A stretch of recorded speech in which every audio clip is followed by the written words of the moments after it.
Miss March! Miss March, another letter has arrived for you. Miss March! Mrs. Kirk, the man you ordered is on the kitchen table. Oh, hi. Oh, Christopher Columbus, it's another publisher. Another rejection. I have no idea. I do not read your letters, but they keep arriving and I keep bringing them to you. And I keep hoping. We all keep hoping. The entire boarding house is hoping for your success, Miss March. You have us all on edge. My dear Miss March, I read your story. Well, he read it. Unfortunately,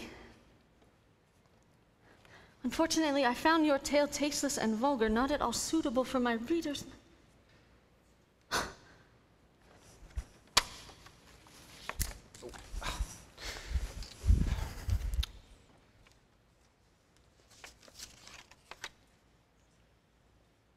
My advice to you is to return home and have babies. This is what women are made for. Sincerely, F. Putnam. 22.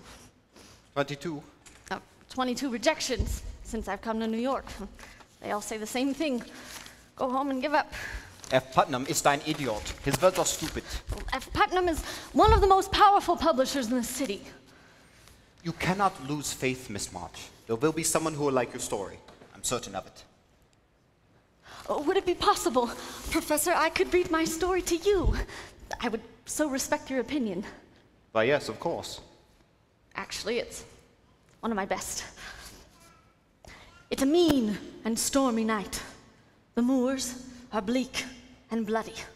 Thunderclaps and lightning strikes. The fair Clarissa, her clothes in disarray, races across the wild coastal heath. Now she stops. Now she runs. Will she escape? Will she be caught? With bold determination, the villainous aristocrat, Braxton Pendergast, lurches for her. There's no escape.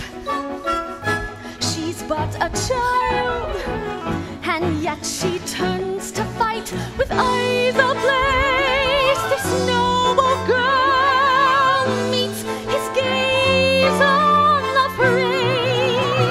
She will not be defiled. Keep away from me, you wretch! I cannot keep away. Your beauty draws me. Your passion ignites me. I've got to have you. I defy you. Got to hold you. Let me buy you. Come close. Don't come Come close. So close. So close. So close to me. I'll have her and the mother too. And at that moment, Rodrigo appears in magnificent splendor. Unhand her, you villain! Who are you? I am your destiny, your bitterest foe. You stole what was rightly mine 10 long years ago. You left me cold, alone and forgotten. Now I'm back to settle the score. Miss March, tell me, what is it that you are writing here? Oh, blood and gut stuff. It's all the rage. The periodicals and magazines are full of it. Violence and seduction on every page. We'll read history or Shakespeare or the newspapers. It is getting late. Perhaps we should pursue this at some other time. No, Professor, I would like to know what you think. Blood and gut stuff. Miss March, what do you think the world wants to hear? If there is anything I have noticed about you, it is that you are unique. Something you should try not to forget. I think you could do better. Better. Who are you anyway? Nothing but an aging German professor close to 50. I'm 34. You're 34, really? You look a lot older. Well, I worry a lot. And just what do you have to worry about? How to avoid a conversation such as this. I will now go to dinner. Miss March, you have been here 6 weeks now, is it? You shout, you rant, you upset the whole order of this boarding house. I'm a peaceful and serene man. You are aloof and arrogant. Arrogant. Miss March, I spoke my mind and you spoke yours. Obviously, it was not appreciated on either side. Obviously, my stories were a great success in Concord. Better than what? Better than this dazzling plot. Better, this story will be my King Lear. Each phrase is better than him. Better, even my smallest whim is better. How can he miss what's so clear? How can I do better than what's already here? How can what he said to me be true? If I don't succeed, what will I do? Turn around, go back to Concord, leave New York behind unconquered? No! How dare he make me doubt the way I feel? Doubt that each thrilling page is who I am. Are these words alive with passion? Vivid as my attic, where it all began. Joe, the girls at school were horrible to me today. Charlotte Fenton said that my dress is ragged and my nose is flat. Joe, I hate being a governess. I should be meeting eligible young men. It's going to be a dismal Christmas, what with Father away and no money for presents. Meg, Amy, Joe has a surprise for us. Or was I better when I was home?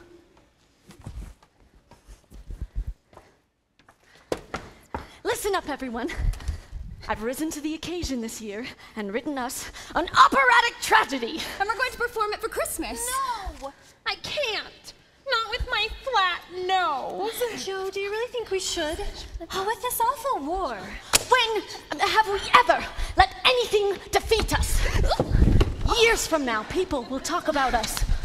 One Christmas Eve, 4 penniless and ragged sisters put on an operatic tragedy for all of Concord. Oh, Filled with blood and guts. 2 massacres, a masked ball, and several heart-wrenching scenes. We'll dim the lights, the crowd will hush. We'll start the overture and Beth will surely blush. And when Clarissa starts to plead, Christmas will exceed our finest dreams. Joe, do I die again in this one? Yes, Meg, you will die like none before. The world will shudder when your body hits the floor. And when Rodrigo makes you bleed, Christmas will exceed our finest dreams. Now, Amy, as Clarissa, only passion is permissible. This tragedy depends upon a fire in your eyes. And Beth, when you're the mother, you'll be noble, you'll be pure. All hearts will melt the moment Mother cries. Let us begin. Mother, dear mother, do not cry. No, Amy. Expression from the heart. Mother! Oh no, dear! Mother, do not cry! Mother! Oh no, dear! Joe, I am teased and ridiculed at school, and the only thing that concerns you is your silly little tragedy. I know you're tired. I know it's hard. But we will triumph when Rodrigo yells, "On guard!" Touché! Our success is guaranteed. Christmas will be thrilling. Christmas will be gory. Christmas will exceed our finest dreams. Oh, happy dagger! Et tu brute! Ew. Out! Down spot! Oh, to sleep, perchance to dream. Joe. I made an important decision today. As you all know, I've been writing stories forever with much satisfaction, and people seem to like what I write. We love it, Joe. Absolutely. So, I've decided I'm going to become a world-renowned writer. I'll write great books and earn barrels of money, and I will give you all everything you've ever dreamed of. Joe can do anything. But we must promise to remain just as we are, solid like a fortress. No matter whatever happens, we must promise that it will always be the 4 March sisters. Forever. forever. Come, let's rehearse. You want my daughter, you I've got my boots and hat, my mustache is curls. I'm making my entrance now, with curtains unfurled. I'll show them all I'm no little woman, in a dress of blackest pearl. I'm ready to take a soul's clothes. I've taken a soul the world, with all that I am was somehow classy I believe. My dearest Mama, there will be Christmas after all. Christmas will exceed our finest dreams.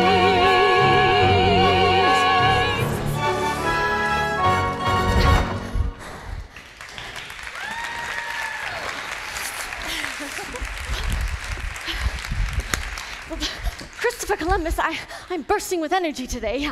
Someone give me a task to do. I want you to bring Father home for Christmas. I will write President Lincoln tonight. Another. I want you to get Annie Moffat to invite me to her St. Valentine's Day ball. I'll wring her bloody little neck if she doesn't. Another. I want you to get us a Christmas tree. Rodrigo will go chop one down immediately. Wait, where? Well, there, across the road. That's not Mr. Lawrence's property. You'll go to prison for it. Prison? What care I for prison? No, Joe. Joe is an incredible human being. Oh, look, it's Mr. Lawrence. He's standing at the window, glaring out. He looks sinister. I think he looks sad. I wouldn't be sad living in such a house. Has anyone ever been inside? He'd never let any of us in. They say he's a very bitter and angry man. Joe's going to get us all into deathly trouble. We'll be known as the family with the criminal sister. One criminal sister? Mommy, you're home. What's happening here? Oh, Joe's written an operatic tragedy. Oh, And we're going to perform it for all of Concord. really? And I'm the mother in it. And I die in it, but it's a beautiful death. And I play Clarissa, who's very sweet. It sounds wonderful. Marmee, it's Joe's best. Tell us about your day. Well, we knitted socks and blankets for the Soldiers' Aid Society, and a letter came from Father. A letter from Father. Oh, read it to us, Marmee. Well, where's Joe? She's outside. Just read the letter, Marmee. We'll wait for Joe. She could be hours. I want to hear about all the wonderful things you did today. Wow, Charlotte first I think Benton it is doesn't my mean Charlotte Benton. Finally, oh, Mommy. Joe, where did you get that tree? I borrowed this from Mr. Lawrence. Joe, you didn't. I took it for us, Marmee. You'll take it back immediately. Take this back. Yes. It's like taking back a chicken after you've chopped off its head. No, destroying someone else's property? We could give it to the Hummels. They have so little. Good. It will go to the Hummels then. Now, what about Mr. Lawrence? What about him? Oh, Mr. Lawrence! Yes, it's Mr. Lawrence. You are the one that chopped down my prized Douglas fir. I spent every day for the last 10 years taking care of that tree. I should have you arrested. Well, I'll make it up to you, sir. With what? You have nothing of value in this old I will place. plant 6 more. Oh, 12 then. And I will chop your firewood for a few days. Few days, you'll chop for weeks. I hope an incident like this never happens again. You've ruined my day. My grandfather loves his trees. Oh, hello, I'm Theodore Lawrence III, but everyone calls me Laurie, and I've come to live here in Concord. Well, I can play the piccolo, and I can sleep standing up, and I won a medal in school for boxing, and I thought that was terrifically daring of you, chopping down grandfather's tree. Well, good day. Theodore Lawrence III, would you mind delivering this tree to the Hummels? No, I don't mind at all. He doesn't mind. You'll just have to point me in the right direction. Oh, half a mile down the road, it's the red house with broken shingles. Merry Christmas. Oh, Merry Christmas! Joe, you must think before you act on every whim. Just wanted us to have a wonderful Christmas, Marmee. A letter's come from Father. Oh, do read the letter, Marmee. Why aren't we reading it? Well, let's see.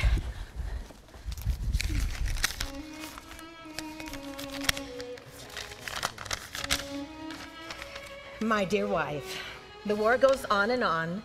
The end seems nowhere in sight. The days are difficult and long, but I am well. He's wow. Still, it's very lonely away from my dear ones, especially lonely as Christmas is approaching. Each night in my tent, I think of my precious girls. He thinks of us. Give them all my love. Give them a sweet kiss. Tell them to be good girls, faithful and hardworking, and to conquer that which is disagreeable in them, so that when I return, I'll be fonder and prouder than ever of my little women.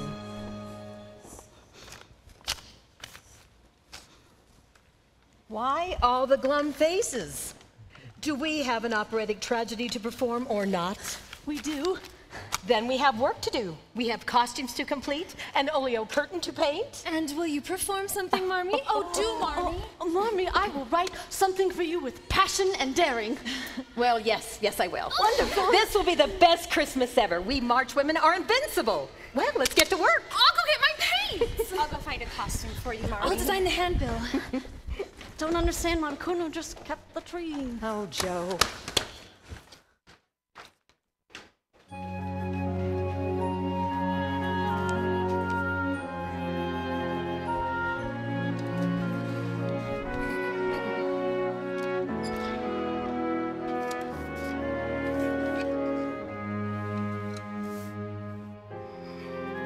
My dear husband,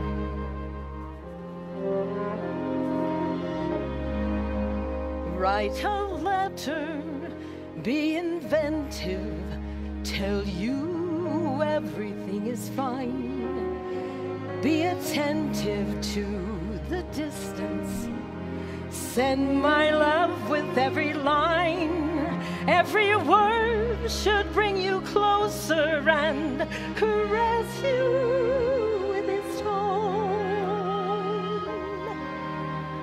Nothing should remind you that I am here alone.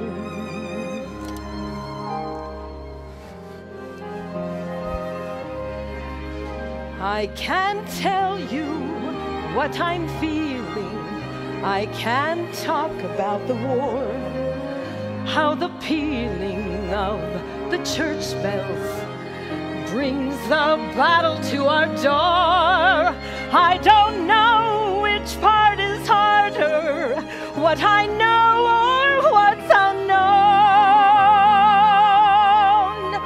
or raising little women when I am here alone, counting days, praying for news. Is this the life we've meant to choose? Do you know how much I miss you at this hour of the day? How I wish you were the twilight, come to take my fears away. Can I manage for young women? I'm not certain I know how. Will I be there when they need? Do I fail them even now? I wish that you were with me, wish that I could bring you home. The It seems so much longer.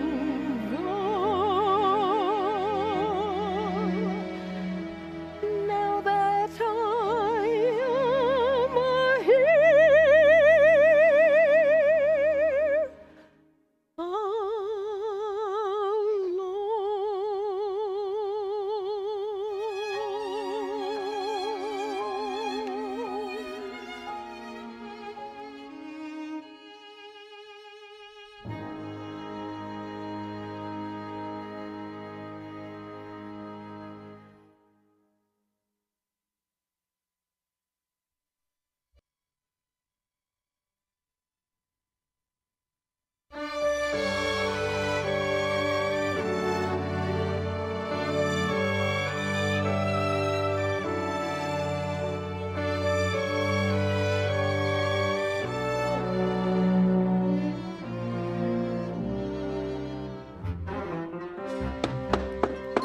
Josephine! Josephine? Is that you, Josephine? Good morning, Aunt March. Josephine, do you know the hour? It's nearly 10, I believe. And your day begins with me at 9. You missed reading to me, and you've not yet replaced that latch on my cellar door. But look at these beautiful flowers I just brought you. Don't trifle with me, Josephine. You were dawdling. I wasn't dawdling. I was finishing a story. You are what happens to a girl when she has no father. I have a father. Never here when you need him. And now my nephew has the audacity to go off and be an army chaplain when he can't even support his own family. Josephine, you are on the verge of womanhood. Christopher Columbus. Look at you, writing those stories, trying to save the world when you can't even save yourself. I don't need saving. There are many pitfalls that a girl can fall into, Josephine, and you are headed toward all of them.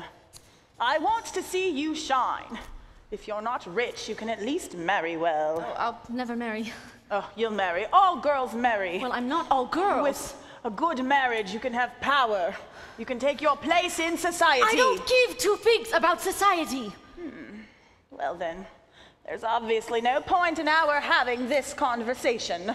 It has become clear to me that, well, I could never take you to Europe. Take me to Europe? Oh, it was an idle thought of mine. Do you know how important it is for a writer to travel? This is my dream, Aunt March. We earn our dreams in this world, Josephine. It was foolish of me to think that you could ever change your ways. I could try. You could never bend your will. You could never follow through. You could never bite your tongue, though your tongue may split in two. If you want to live your dreams, these are things you have to do. You'll never change. You can't, not you. I could change if I wanted to. You could practice self-control. Could you possibly be shy? Could you wear a corset tight in the heat of mid-July? These are rules you must obey. Everyone would you defy. You'll never change. You won't, that's why. Yet somewhere deep within my heart I do believe you could captivate the world. If you could change, there is so much you could achieve. In time you would succeed and travel very far indeed. You could be beguiling, charming me, someone well-mannered, a model of grace. Learn the art of smiling. That could be hard. It isn't very hard for someone full of dreams like you. When you work, you'll find there's nothing you can't do. So if I change, we'll go to Paris. Change completely or don't waste my time. If I change, we'll stop in Antwerp. Gracious living will make you sublime. If I change, you'll take me to Zurich. Every city from Dublin to Cologne. Surely with your guidance, I could learn to use feminine wiles with you all. I could be beguiling.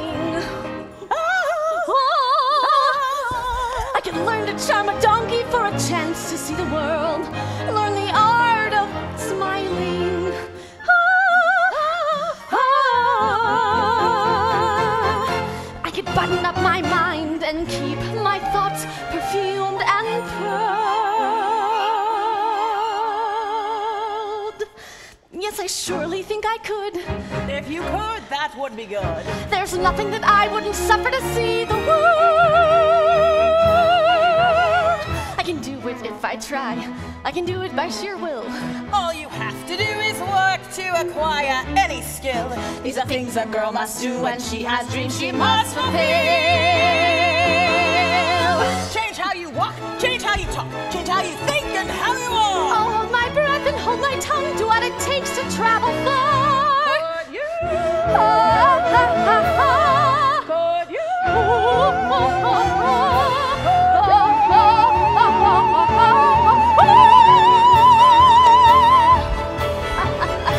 Yes, I could. Good.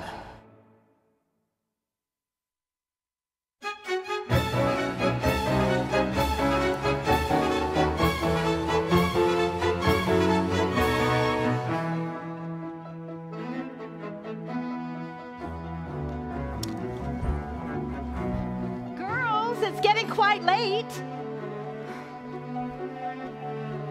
Wait until you see them, Marmee.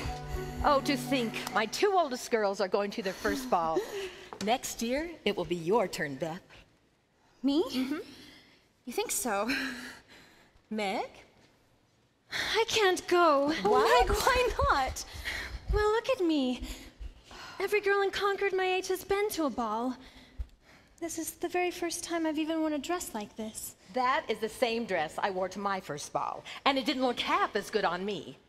Margaret March, you have been dreaming about Annie Moffat's St. Valentine's Day ball for months. You can't walk away from it now. I know. Meg, you look beautiful. Yes, you do. Now, where is Jo? I think she's a little embarrassed. What? It was the dress. Jo? I'm not coming down. Jo, come down here this instant. Don't make me come up there and get you. All right. I warned you.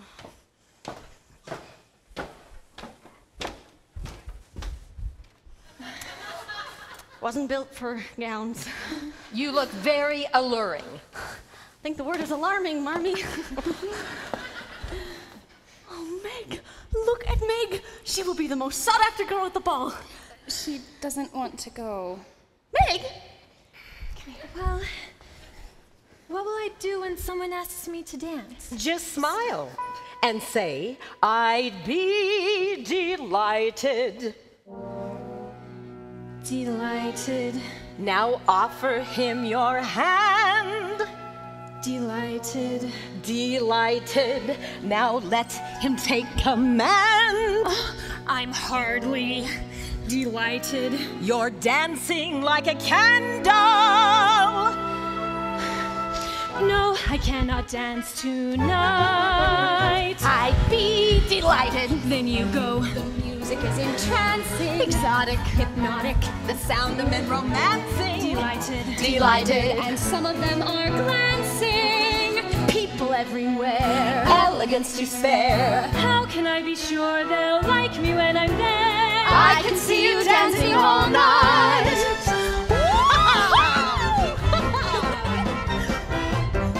Ready, Betty? Through the gauntlet.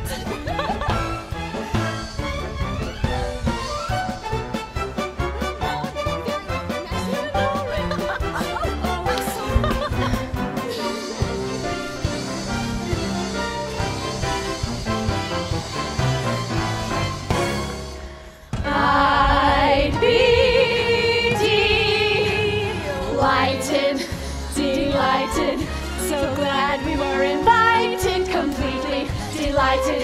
Who paid the coachman? I did. Delighted, provided, success has been decided. Good one, The shoe. which one do you choose? No time. Delighted. I'm ready. Amy, what are you doing? I'm going to the ball. Amy, no. Well, I found this old dress in the attic, and it almost fits. It was mine. I know. All it needs is a pretty stash, and besides, why shouldn't I go? Because you weren't invited.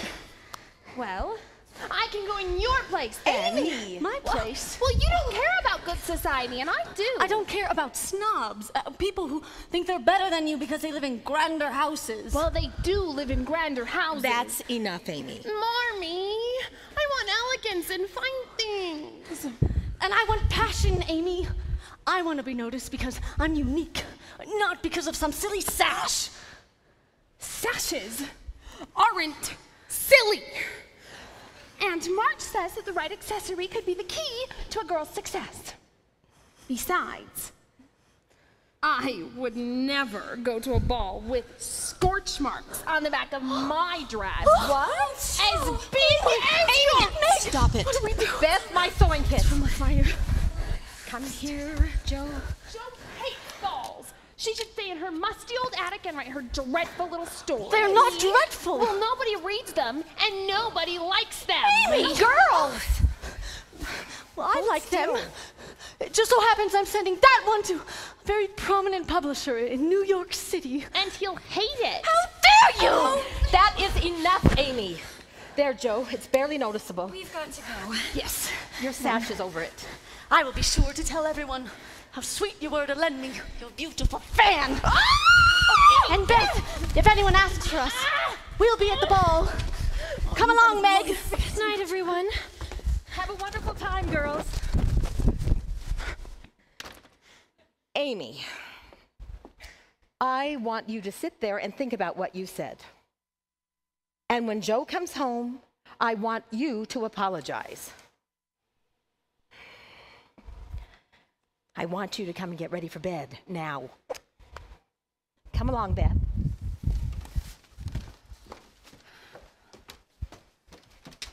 Amy? Coming.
I promise it was an accident. No, Mrs. Parrot kept moving in on me. She was like a mountain lion. She had this giant ear trumpet, and she kept saying, "What's that you say, dear?" She's deaf. Well, she got so close, I spilled my entire glass of punch on her. Joe. And Annie Moffat kept saying, "Sally, may I be of any help, dear?" Who's Sally? I think it's her dog. I'm going to box her ears. Oh no, Joe! Look, we'll take a few minutes, and then we'll go back as if nothing had happened. Our heads held high. You're right. For a young lady who's soon to go abroad and do amazing things, I'll simply return poised and elegant, brimming with confidence. I'll sit grandly and say, "Christopher Columbus!" Excuse me. You! Me? What are you doing here? I passed out. Yes. Too much punch, I'd say. Laurie! Laurie, where are you? Oh, there you are. I've been looking everywhere for you. Mr. Brooke, I want you to meet these fine... Your grandfather will be furious. He wants you to meet some very important people. I have. These are the March sisters, the ones I've been telling you about from across the way. This is Meg, right? Yes. And this is Joe. She cuts our firewood on occasion. This is Mr. John Brooke. He's a scholar from Boston. I'm Laurie's tutor. Come along, Laurie. Oh, sir, you've taken my dance card. You what? Oh. Oh, is that what this is? Sorry.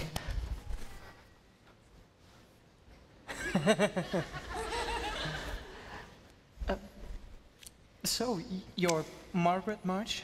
Yes, I am. It's a splendid party, isn't it? Yes, it's lovely. So you're from Boston? No, actually, Maine. Oh, I've never been to Maine. Really? Well, you should go. It's beautiful country. Very, primitive. I like primitive. Really? Mr. Brooke is a romantic. Is that true? Yes? No. Well, I mean, I do read Sheets and Kelly. I mean, I read Keats and Shelley. So do I. You read Keats and Shelley? All the time. Christopher Columbus never reads them. Would you care to dance, Miss March? We were I'd be about to delighted, join Mr. ladies at the Brooke. salon soon. Excuse us, Joe. No. Did you see that? He swooped in and he took my Meg. What is with that silly grin? You make me beam. Well, you look ridiculous. Well, you look very fetching tonight. Fitchy. Really? So tell me, when you're not attending balls, what do you do? Oh, I write blood and guts stuff. I make extraordinary plans. I'm going to Europe. I'm going to meet writers and revolutionaries. But what about you? Mommy says you're all alone in the world? No mother or father? That must be awful.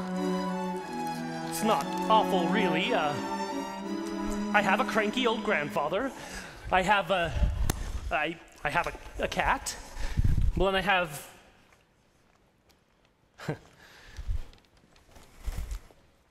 What?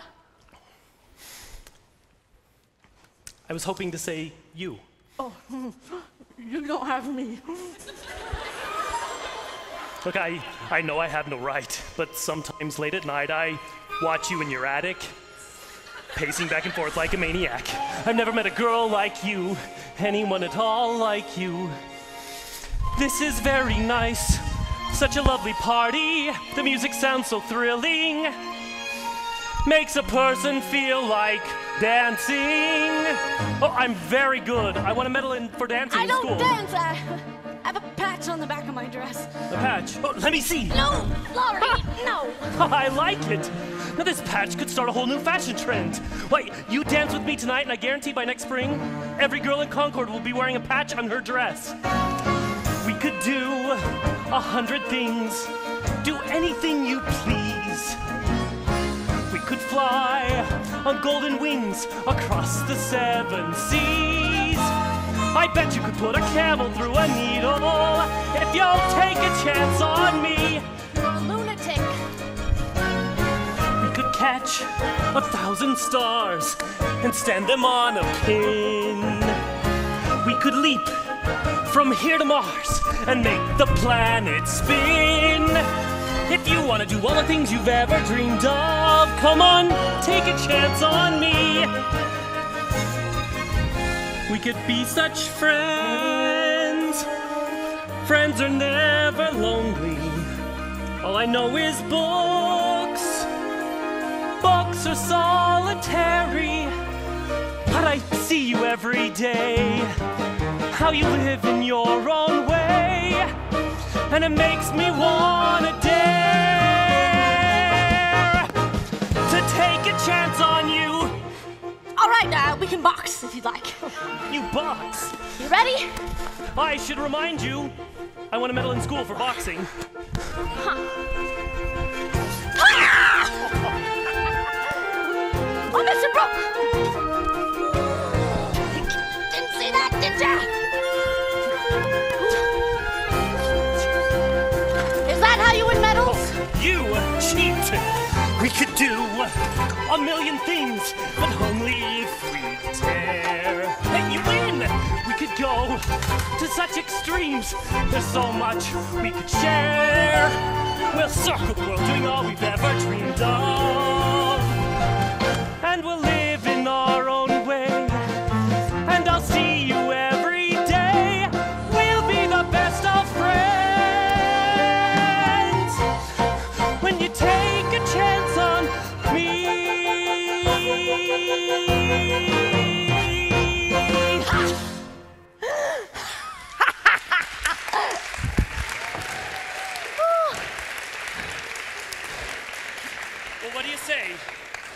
chance. All right. I challenge you to a skating race at the pond tomorrow. See you then.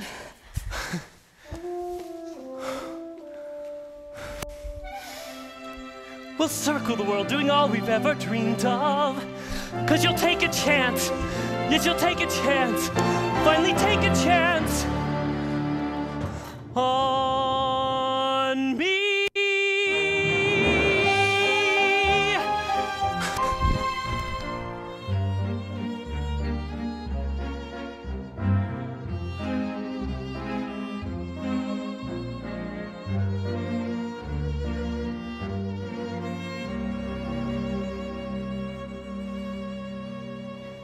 Marmee? Marmee, they're home!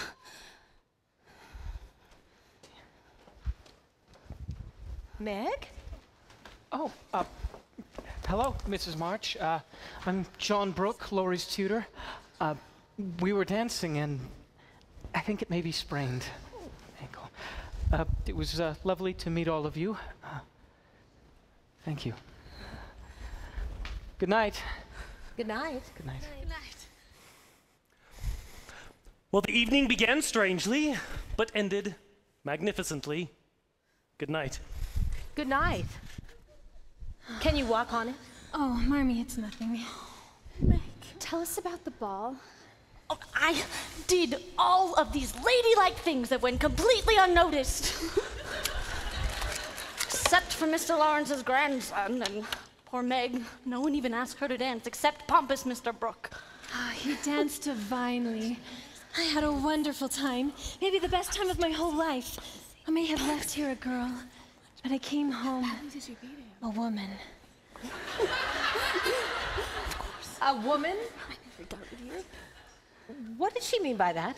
It's just Meg being silly, Marmee. Meg? Well, it's been a long day for all of us. It's time to go to bed.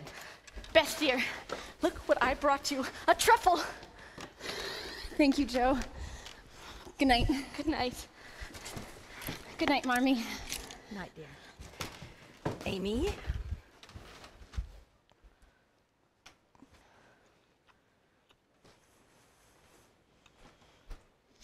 Joe, I'm sorry for the things that I said. And for you, Miss March, a petit four. It's a little smushed, but it's still edible. Thank you. You're welcome.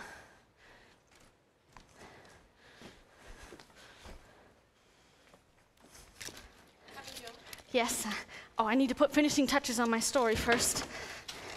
Well, don't be too long and see that the fire is out.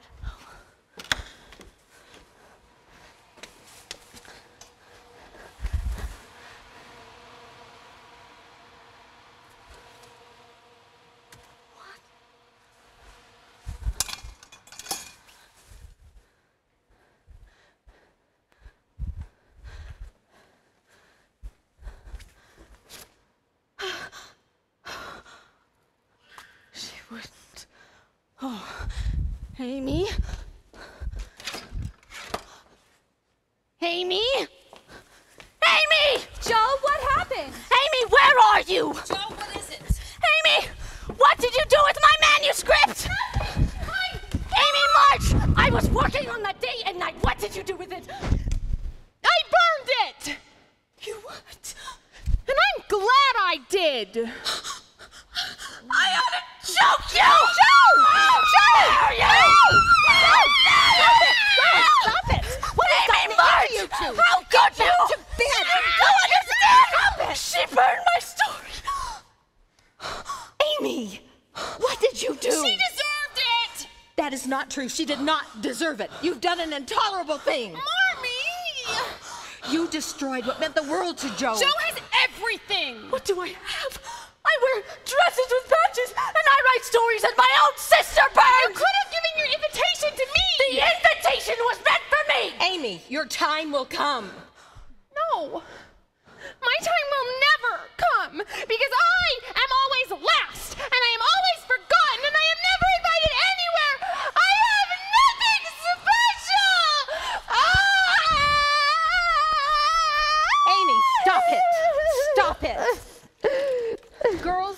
look at me. Look at me.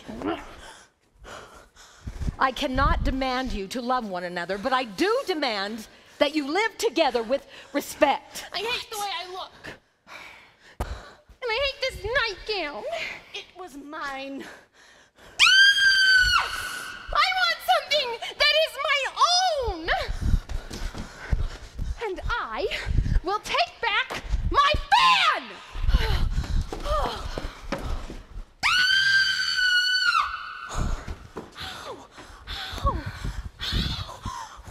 Joe, I'm so sorry. Oh, it's not your fault. But you did give birth to her. Joe, can't you see? She wants to be like you. She wants to have what you have. She's just a child, Joe. No. Oh, no, that is not a child. That is a demon in a child's body. Joe, if I could bring your stories back, I would. My writing is everything to me, Marmee. I know. This is who I am. I know. It's my future. It's my passion. Joe, the passion is still there. Believe me, it's still there. I'll never forgive her. Joe, you're not wrong to feel anger. But if you build up a wall between you and Amy, the one you may end up hurting is yourself. And I couldn't bear that. Try and get some sleep. Sleep. I can't sleep. I won't. I will rage until I am old and bitter, till I'm cold and withered. I like this. Carlotta, the mad woman in the attic, a wretched spinster, rejected by the world.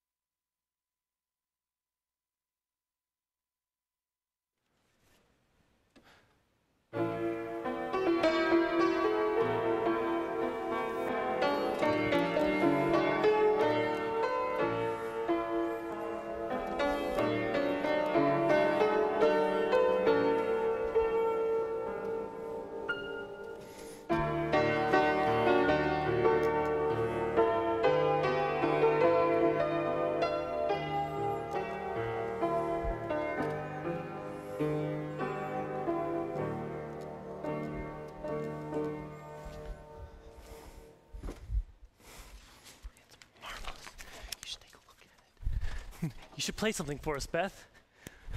When you have something to play, play for us. Joe! Joe, come skating with me. The pond is still frozen enough. The winter ice is amazing.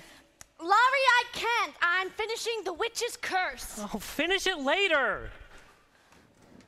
Besides, I want to win one race before the winter's over. Joe! Fine. Coming. Always get your way. I will give you a 2-minute head start. 2 minutes? And still beat you.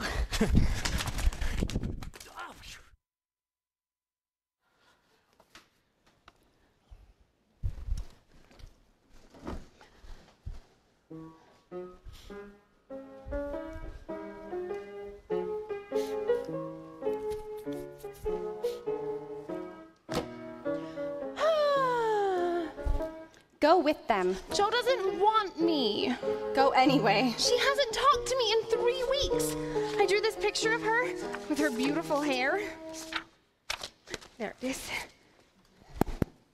And she just ignored it. Besides, my ice skates don't fit me anymore. Take mine. Can I really, Beth? Mm-hmm. Oh, thank you. I hope one day I can be sweet like you. You are sweet.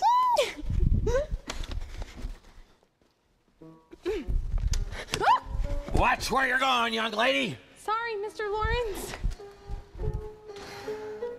That piano sounds terrible. It needs a tuning, sir. Have you seen my grandson, Laurie? I'm sure he'll be back soon. He's missed his last 6 lessons. He's way behind in his work. He wastes most of his time here. I am now strictly forbidding him to have anything to do with this family. Why, sir? Why? Because in today's world, a man must be strong and iron-willed. And I've noticed around this family, you all get soft-hearted. Which one of the dreadful little March sisters are you? I'm Dreadful Beth. Dreadful Beth. Beth, you're the one that Laurie says wants to play my priceless piano. Well, that piano belonged to Laurie's mother, my daughter. And when she passed away, I locked it up, and that's how it's going to stay. Are you afraid of me? A little. Why? Well, it might have something to do with your face, sir. My face? It's very hard. I can't help my hard face. Well, continue playing what you're playing. Hurry up, I haven't got all day. Are you going to play or not? If you say, come with me off to Massachusetts, then to Massachusetts we will go. We will buy dishes there, maybe even 2 sets. Buy the finest china, then we'll dine a while on crepe Suzettes. Well, go on. We will build model boats off in Massachusetts, there in Massachusetts by the bay. Put them together and wait until the glue sets. What's the matter now? I don't remember the rest, sir. It continues. While we wait, we will polka for the folk along the parapets. Off. In Massachusetts. Yes, we're off. To where the shops are sweet. We will play minuets off in Massachusetts, Boston, Massachusetts, Beacon Street. If you say, If come you with say, me come up to with Massachusetts, me, then to Massachusetts we will go. We will buy dishes there, maybe even 2 sets. Buy the finest china, then we'll dine a while on crepe Suzettes. Yes, we're off to Massachusetts. Yes, we're off. Yes, we're off to where the shops are sweet. We will have no regrets off in Massachusetts. Boston, Massachusetts, we. Boston, Massachusetts, we. Boston, Massachusetts, we repeat.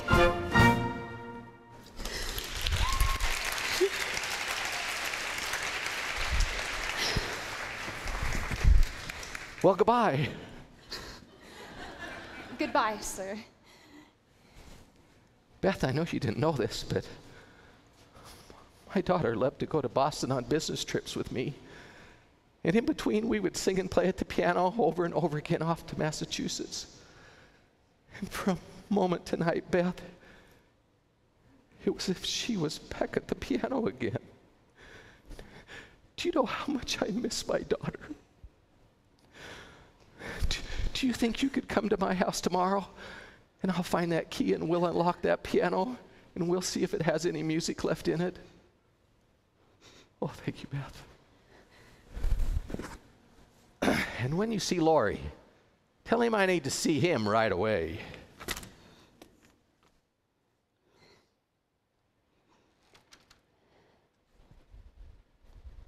Meg? Meg! Beth, what is it? Mr. Lawrence was here and he told me I could come to his house and play his piano. Beth! He's really not as horrible as we'd imagined. That's wonderful. Joe? She fell through the ice. What? Amy! She was skating too close to the bridge when the ice gave way. Forgot you were just in time. She's careless and rash. She just wanted to be with you. I was skating so beautiful. Not that. No, you don't think, Amy, you were skating by the bridge, and everyone knows the ice by the bridge is dangerous. You didn't want me skating right. You. I love your stories, Joe. I tried to write one to make up for what I did, but I couldn't think of anything to say. And so I drew that picture of you instead, with your beautiful hair, and you just ignored it. You skate recklessly, Amy. If it hadn't been for Laurie, we could have lost you. Maybe it would have been better if you had. Never talk like that. When that ice broke underneath, all I could think was that I could have lost you. Then go ahead, Joe. Forgive her. See how she's I changed. think she deserves it. Everyone stop.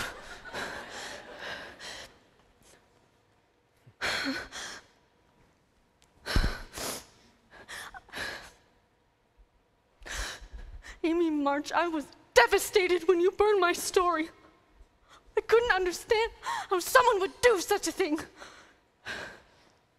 But you have to promise me.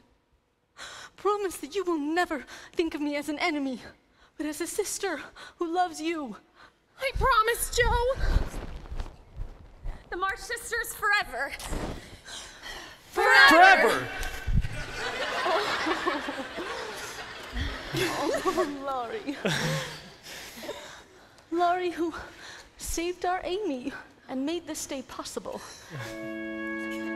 I want to declare before everyone, before the world, that on this day of forgiveness and joy, that you, Theodore Lawrence III, who has so valiantly lost all contests to me, I want to declare you our brother, the brother that we never had.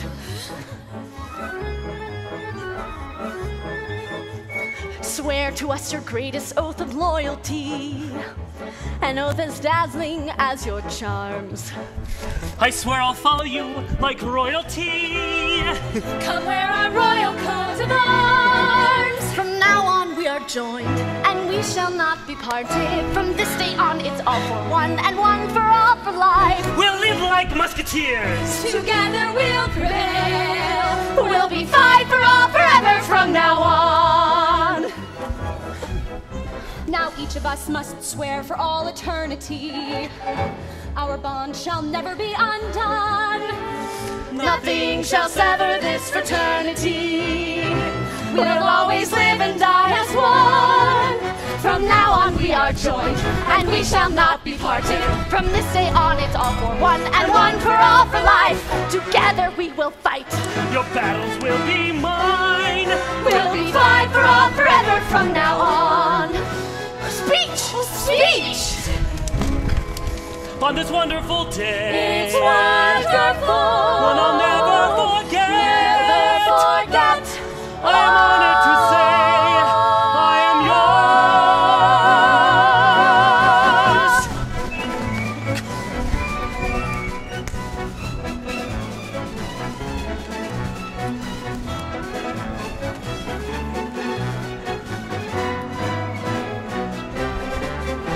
From this day on we swear that we shall not be parted. From this day on, no matter what, we'll fight for all for life. We'll conquer every foe with our brother by our side. And if John Brooke were here, he'd be our brother too. Meg's in love. We'll consider any friend. We'll be loyal to the end. We'll be fight for all forever. We'll be fight for all forever. We'll be fight for all forever from now on.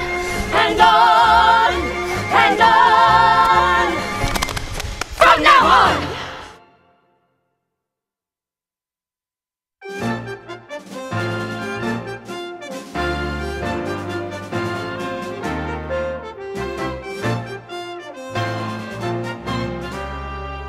Mrs. March, we must be hurried to the station. Amy, are you ready? Aunt March will be here soon. You don't want to miss your train. I need more time. I'm waiting for Joe. Oh, I hope I'm doing the right thing. Mrs. March, you are doing the right thing. I've never left the girls before. Your husband lies deathly ill in a hospital in Washington. I and know. he needs you to care for him. Part of me feels like I'm being torn apart, here and there. I promise I'll look in on your girls every day. Oh, thank you, Mr. Lawrence. Here, I'll take this to the carriage. Thank you. Good morning, Beth. Good morning, sir. I've packed you this basket of food. Oh, thank you, Beth. Where is Joe? Amy's almost ready. She's packing up half the house. Joe should have been back by now. I sent her to Aunt March's hours ago. I'll go find her. Here's the shawl Father loves so much. Oh, thank you, dear. Yes, Amy. Mommy, please don't make me go to Aunt March's house. Everything in it is so old. It scares me. I drew a picture of you with apple blossoms in your hair, the goddess of spring. It's for Father. Is he going to die? No, Amy. I will see that he recovers. Now go get the rest of your things. Go. Marmee, I'm so sorry I'm late. Oh, I have the money, though. I know how hard it was for you to go to Aunt March's. I didn't go to Aunt March. I couldn't. What? I went to the town common and I stood there all morning trying to tell a story. But that didn't work. So I sold my hair. Joe! You're bald! I'm not bald. Your hair was your best feature. She looks beautiful. Well, now Marmee will have money enough to go to Washington and stay with Father as long as he needs her. It's $27.25. I put in a few extra coins I had. You shouldn't have done this, Joe. I'm so disappointed. Proud. It was a very courageous thing for you to do. Thank you, Joe. Mrs. March, the carriage is ready. Joe, you look different. Mrs. March, we must hurry to the station. But don't worry, I guarantee by next spring every girl in Concord will be Laurie, wearing... let me hold my girls. You've never been parted before. I feel awful. Don't worry, Marmee. I will see to everything. My dear Margaret, please make sure that your husband recovers. Yes, Aunt March. And thank you for taking Amy. Amy, tell Aunt March how excited you are about going to her house to stay. I am so excited to be staying with you while Marmee's in Washington. Naturally. Why all the glum faces? And no tears. I will be back as soon as possible. When did you all grow up so fast? Goodbye, Aunt March. You'll tell Father how much I love him. Yes, Amy. And miss him. Yes, Amy. Josephine, what did you do to your hair? I sold it so Marmee could have safe passage to Washington. You did what? I told you if you need money, come to me. Well, I was hoping to earn my own money. Cutting off one's hair and selling it on a street corner like a beggar is not an option for a lady. Have you forgotten our contract? Never. I think about it every day. Traveling to London and Paris and just Europe. Well, if you can't keep up your part of the bargain, then why should I keep mine? Oh, because I have tried. I have read books on etiquette. I've improved my manners. I went to a ball. I practiced dancing with Meg. I held my tongue on several occasions when I wanted to scream out. I have a fire in me, Aunt March. Well, then let's just see how far this fire takes you in life. Let's see how many doors this fire opens. Let's see what society thinks of your fire. To hell with society! Josephine! We don't live for society, Aunt March. We live for what's inside of us, to expand our minds and fulfill our dreams and engage in passionate exchanges. That is enough. You think that you know everything, and yet you know nothing. And as for Europe, you can forget it. Europe is meant for someone a little more understanding of its rewards. Aunt March, please, the subject is closed. Subject is not closed. And if it is, then I will open it again. I will go to Europe. I will go if I have to swim there. Hello, John. John! I like your haircut, Joe. As for my hair, it will grow back! Who is this young man? He's Laurie's tutor and friend. Please tell your friend his visit should be brief.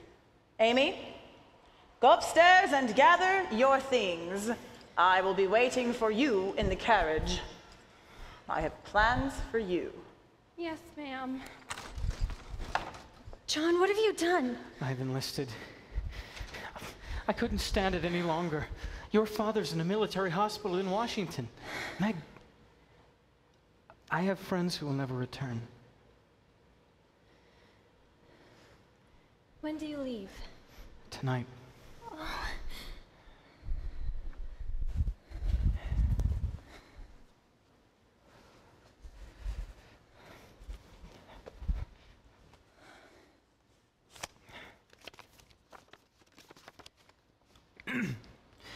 Meg, Margaret, I'm not a rich man, and I'm not particularly handsome. You're very handsome. Really? You think so? I'm not very wise. You're very wise.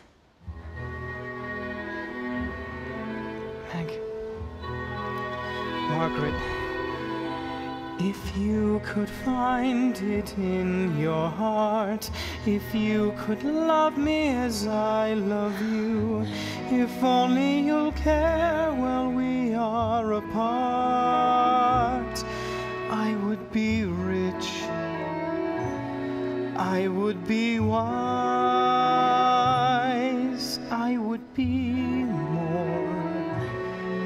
more than I am. Wait for your return. Wait till you're at If you will wait while I am gone, if you'll imagine me here with you, if only you'll care if I carry on, I could be strong. Why must you go? I could be brave. I could be more than I am. If you will say you love me enough to marry me, I will come home and love you. Swear you'll for come all my life, and I will be more than I am. Say yes, make me more than I am. I'll marry you tomorrow. I'll marry you today. Come home and I will love you for all of my life. I swear to you now with all my heart, I swear I will love you as you love me from this moment on. Though we'll be apart, I will be more than I am. With you, I am more than I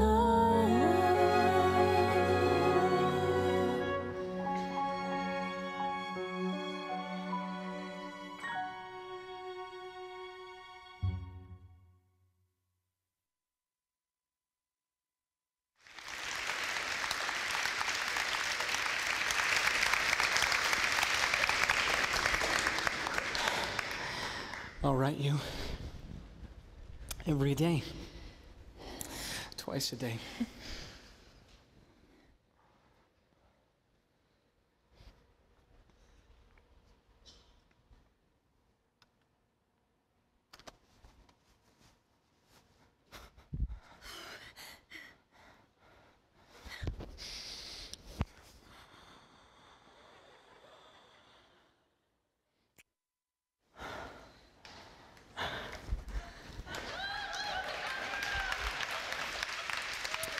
5 times a day. It's settled. We'll all go to Europe. Why shouldn't we? Well, here we are, young women. We're on our own. We're taking care of ourselves now. It's time we looked ahead. I'll get a real job and we will save our pennies. Joe? This is our itinerary. We'll go to Spain first, Madrid, and then on to Rome. We'll have an audience with the Pope and visit the Vatican. It's an amazing idea, isn't it? Joe, I'm engaged. John proposed and I accepted. Oh, Meg, engaged? That is so romantic. Meg's engaged. Have a big wedding. Aunt Marge says they are very fashionable. Amy, Aunt Marge will be waiting for you. I'll come and visit you every day. Goodbye, everyone.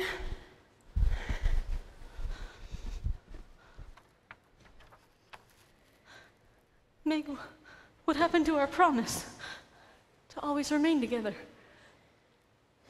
We made that a long time ago. I've changed, Joe. You've changed. Oh, I haven't changed. I would never make a promise one day and then break it another. All we have is our word. I love him. So you love him. I'm talking about us, Meg. The future of our family is at stake. All we have is one another now. Joe. You cannot turn your back on us. I'm not turning my back on you. Well, I told you that I would become a famous writer and I would provide everything that you ever needed. I know. But if she loves him, Joe. I do. With all my heart and soul. Meg, Meg,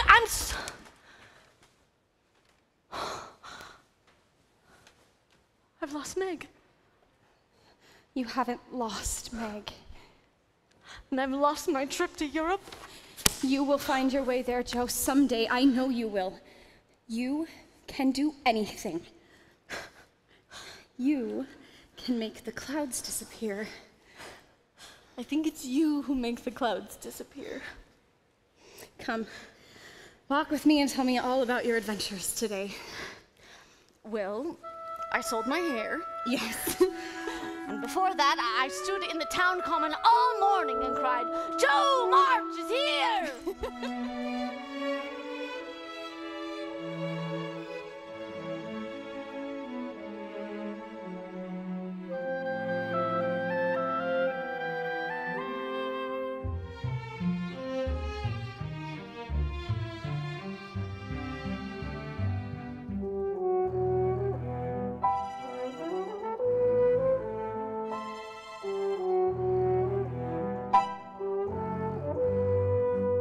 Joe March!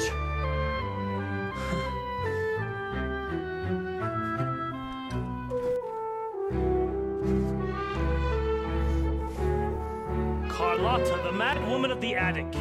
Creature of gall, a spinster rejected by the world.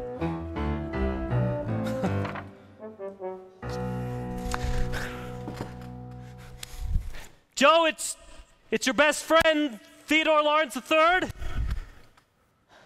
Laurie? Joe. Laurie! Oh, Christopher Columbus! I haven't seen you in weeks. Where have you been? I've been in Boston. I have terrible news. What news? Well, with the war over, grandfather's insisted I get on with my life. He's enrolled me in school. What? I'll be off to college in time for the summer session. Well, that is wonderful news.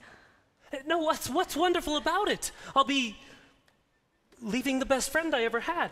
Well, I admit it'll be hard not seeing your silly grin every day here in I don't Concord. want to go. Laurie, you have to go. It's college. This is an amazing opportunity. I would go in a second. I would study everything. Oh, what do you need of college? You're going to be a famous writer. Famous. I need to tell you something.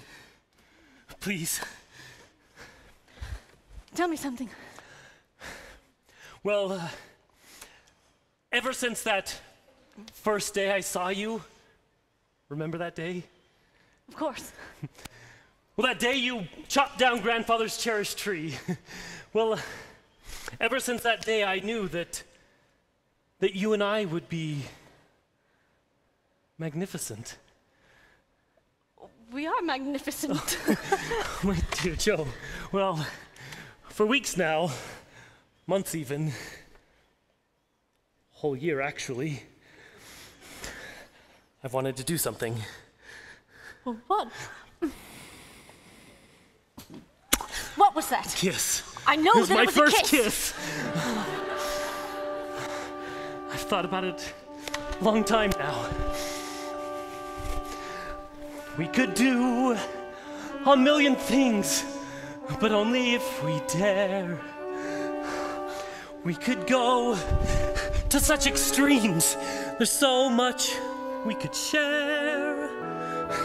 What has gotten into you, Laurie? Look here, I took part of my inheritance, and I bought you this ring. Ring? Laurie, what are you talking about? I want to marry you. Marry me. Stop this, Laurie. This isn't funny. No, I practice saying it over and over again. Marry me. Marry me. You have gone mad. No, I love you, Joe. I want you to be my wife.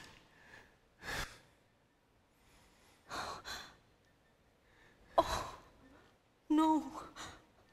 Laurie, no. Find someone else. Find an accomplished girl. No, I don't want an accomplished girl. I want you. But you can't have me. At least say you'll think about it. There's nothing to think about. I'll never marry.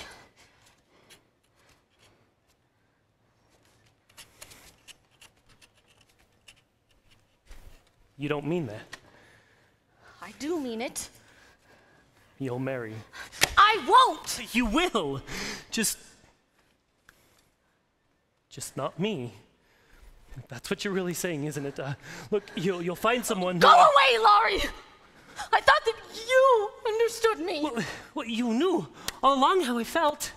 Everybody knew. You knew all along who I was and what I wanted. I bared my soul to you, Laurie. Please go. Look, Joe, Please just go!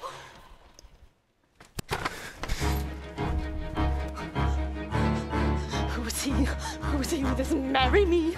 With this ring and his marry me? The nerve, the gall.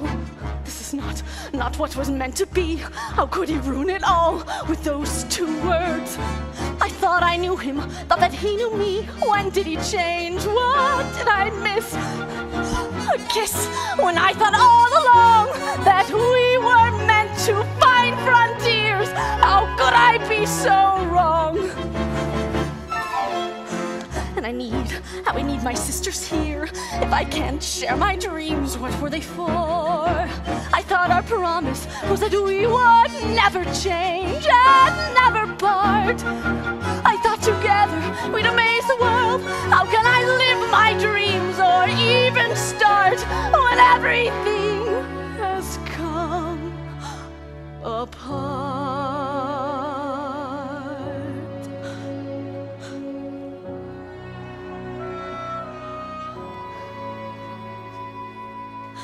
I thought home was all I'd ever want, my attic all I'd ever need. But now nothing feels the way it was before, and I don't know how to proceed. I only know I'm meant for something more. I've got to know if I can be astonishing. There's a life that I am meant to lead, a life like nothing I have known. I can feel it, and it's far from here. I've got to find it on my own. Even now I feel it heat upon my skin, a life of passion that pulls me from within, a life that I am aching to begin. There must be some place I can be astonishing.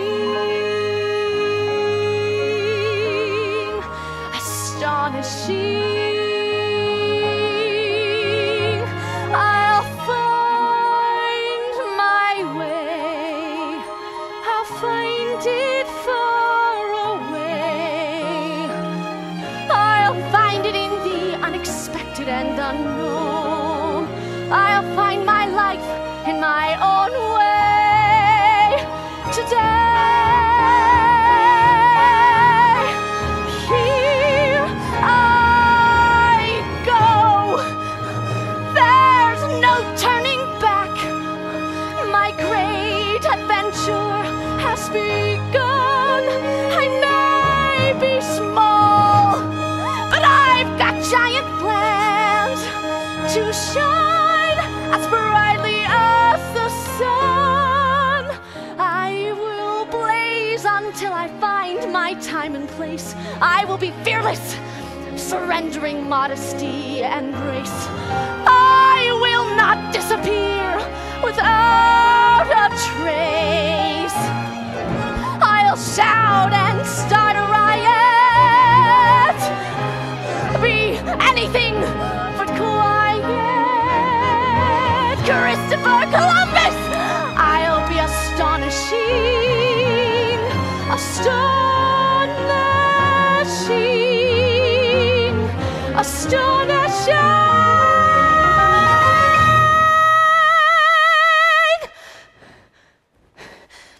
At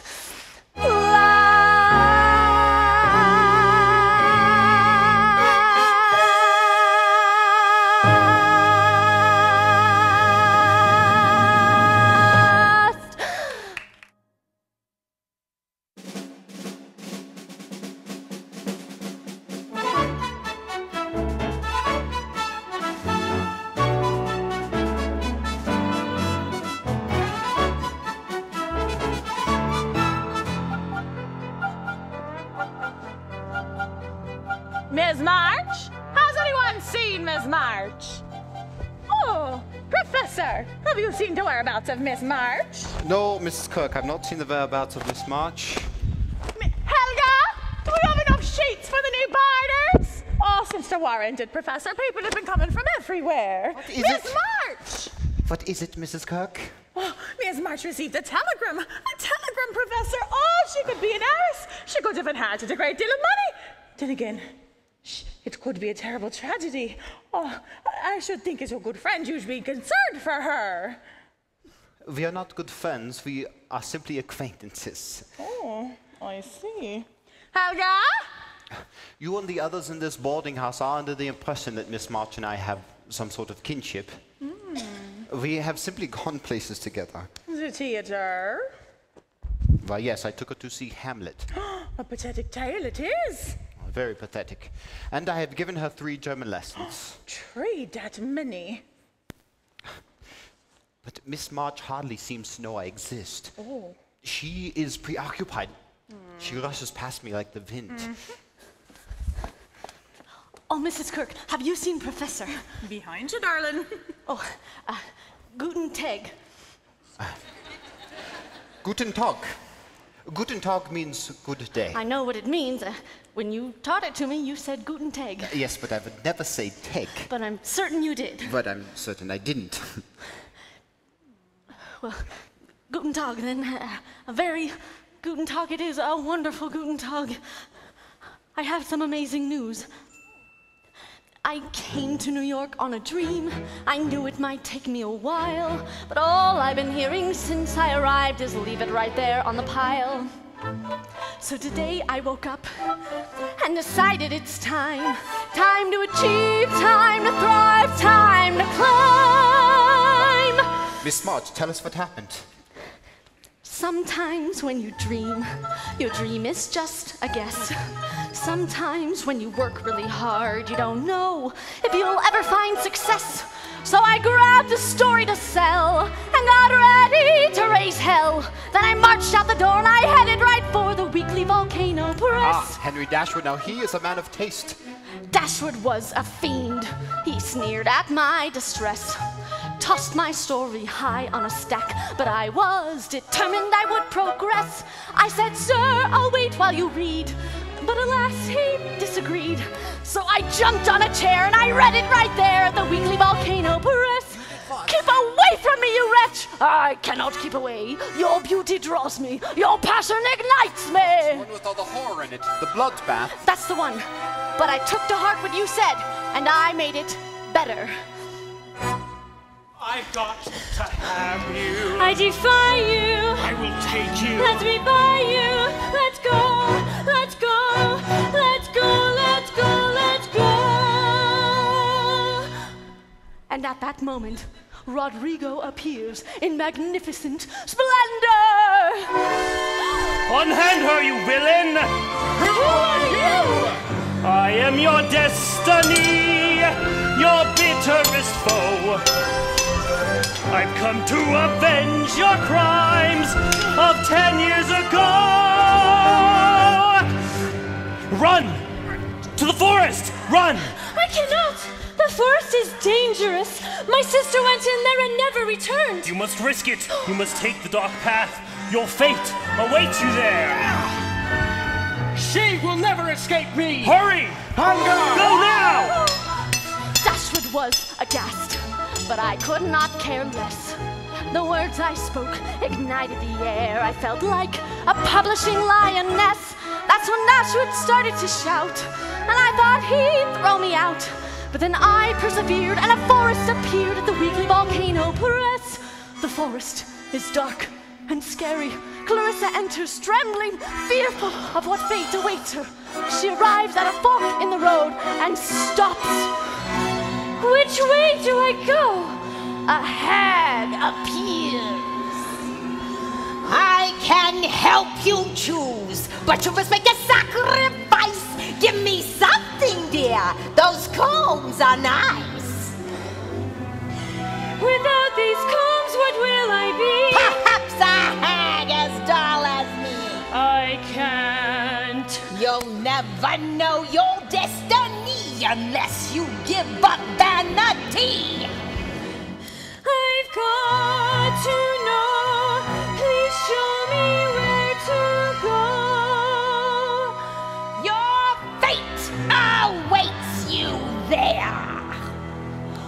The path is perilous. She avoids swamps, loses her footing. Her shoes tumble off in disarray. The sleeve of her dress gets caught on a twisted limb. She arrives at some wild rapids and can go no further. How shall I get to cross? A troll appears. If you want to cross, you must pay me. I'm the only boat that can get you there alive. I see you wear a necklace that holds a pretty jewel. My price to get across is what you're wearing round your neck. Oh, how its glitter makes me drool. I've nothing left but this. My prospects are so bleak. You'll never know what wisdom is until you give up all your riches. Here, it's yours. Now show me distant shores. I'll take you to your fate. Sometimes when you dream, your dreams come true in extraordinary ways. Suddenly a day can be so amazing. And sometimes when you yearn, you burn the air. And someone else feels the fire you always knew was there. Stop, please! I cannot stop. Can you not give a tired old knight some assistance? I have nothing left to give. Give me your time. My fate awaits me. Please help. It's been years since I even felt the touch of another hand. Then take mine, and take my cloak, ragged as it is. Your journey is now complete. My sword is yours. It will defend you against all your enemies. You can now return to the moors. Your fate is in your hands. Clarissa races from the forest, races to the moors where she cries out, I have returned, Braxton. I will free the Moors of your tyranny. Fight me! I knew you'd come back to me. They always do. Clarissa! For us! She parries! She backs up Braxton and pins him against a tree. She leaps upon a craggy rock, her sword swishing and swooshing. Never has she been so determined. She's on fire! But pity, she hadn't taken dueling lessons. Out of nowhere, who should appear but the long-forgotten Rodrigo! This is your end, villain. I've waited a lifetime to destroy you. Who are you? I am your worst nightmare, Braxton. I am her sister! And then Dashwood got on his knees, crying, sell this to me, please. Miss March. Then he ordered 4 more, and now I'm writing for the Weekly Volcano Press. I'm ready for destiny. My tresses are curled. I'll take what is rightly mine. With curtains unfurled. I will last it. I won't be forgotten. I will shine no more. I'm ready to take a vow. I've taken a soul above. My destiny is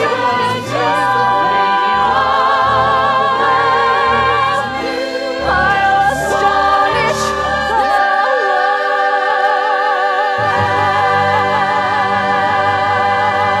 world.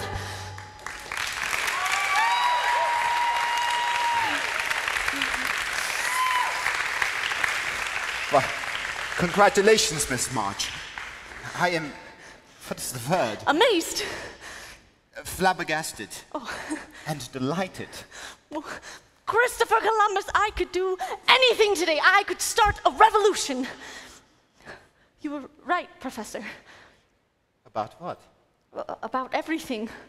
I'm going to be a published writer. I can hardly believe it. It's $15 and 20 more on the way for commission. Oh, you're rich! I feel rich. Do you dance, Professor? Oh, no. Neither do I. But today, I feel I could. Fine. Yes, we should celebrate your success. Have you ever been to the Broadway Gardens? Are you asking me to dinner, Professor? No. Yes, yes. Well, I'd like that. Miss March, I almost forgot you received another telegram today. Mark will lose, I suspect. Open it, Miss March.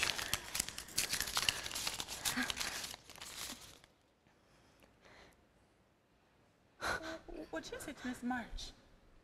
Is it not good news? Oh, no. My sister Beth, she has scarlet fever. She's gravely ill. I must go to her immediately. Oh, I'm so sorry for you and your family. Is there anything we can do? No, thank you. Mrs. Kirk, please tell you girls to keep... They'll be fine. Tell them to keep reading. I will. Oh. Thank you both so much for everything. Miss March, I would like to accompany you. Accompany me? I guess you should not travel alone. Oh, I came here alone. I'll be fine. I'm not afraid. But thank you. Miss March, you will be back. Oh, of course. Miss March, veel geluk. Thank you, Professor. I'll need good luck. Oh. Your simple acquaintance is leaving you, Professor. Yes. Mr. Felix, time to get your feet off the sofa!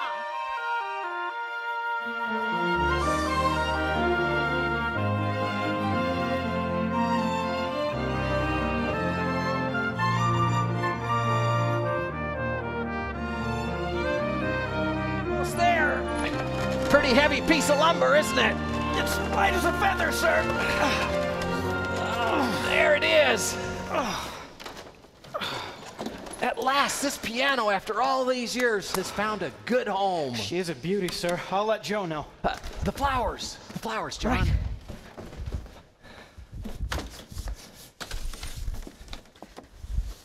Oh, Mr. Lawrence. It's magnificent. You really shouldn't have. But I did, and enough said on the matter. I have the flowers. Hey, thanks, John. Joe? She's ready. Everything's in place. Meg!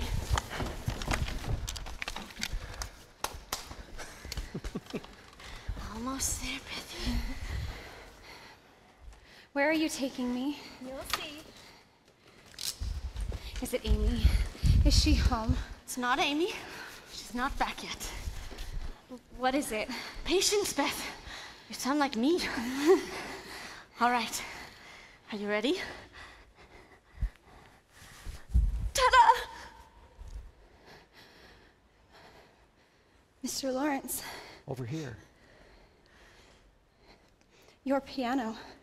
No, Beth. Not my piano. Your piano.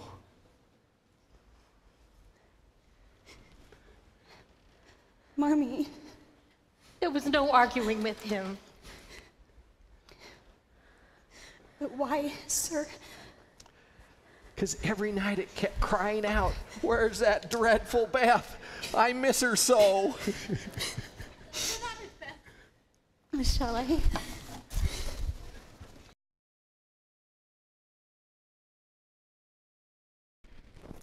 Thank you, Mr. Lawrence. I shall treasure it. Oh, you're so welcome.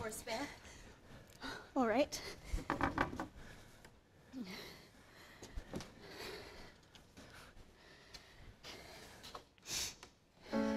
It sounds good.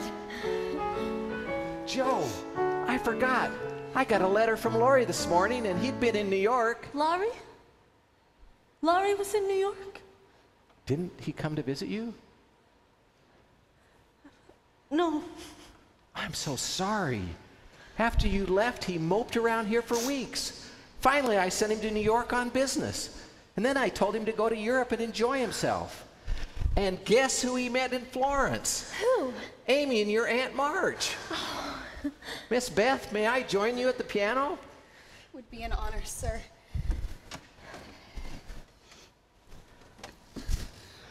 If you say, "Come with me off to Massachusetts," then to Massachusetts we will go. We will buy dishes there, maybe even 2 sets. Buy the finest china, then we'll dine a while on crepe Suzette's. Off to Massachusetts, yes, we're off to where the shops are sweet.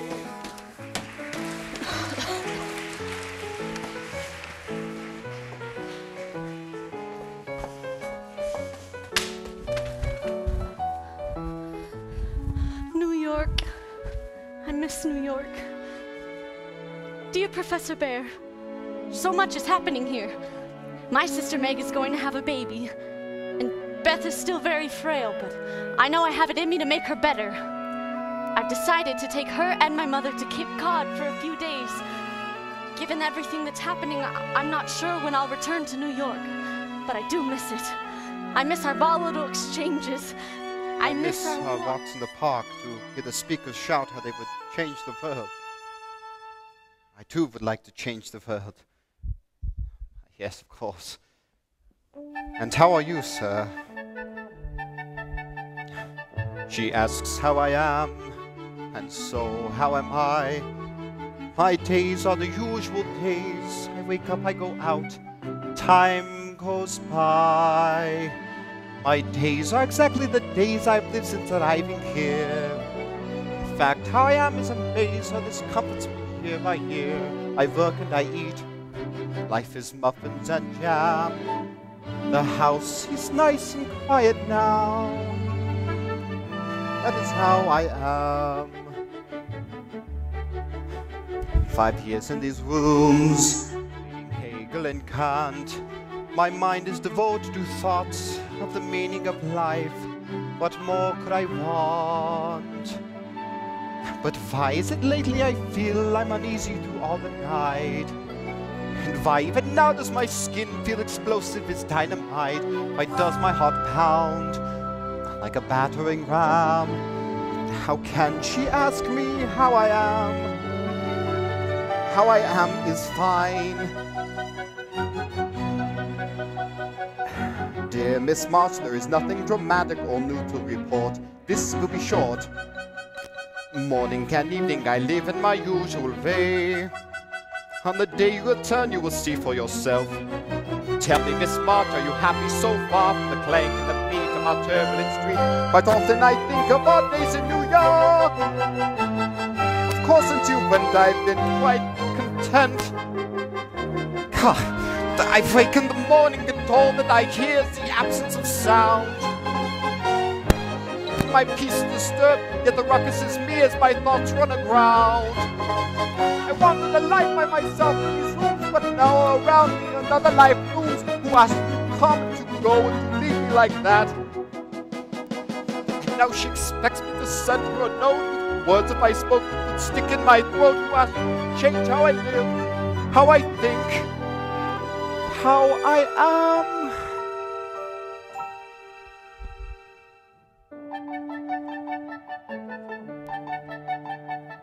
She asks how I am. How can I reply? I go through my daily routine. I give lessons, I wait. Time goes by. But lately I find there's pleasure in humming a silly tune. Sometimes I go to the park and I sit there in the afternoon. Some evenings I swear I can hear a door slam. The house is far too quiet now. It is how I am.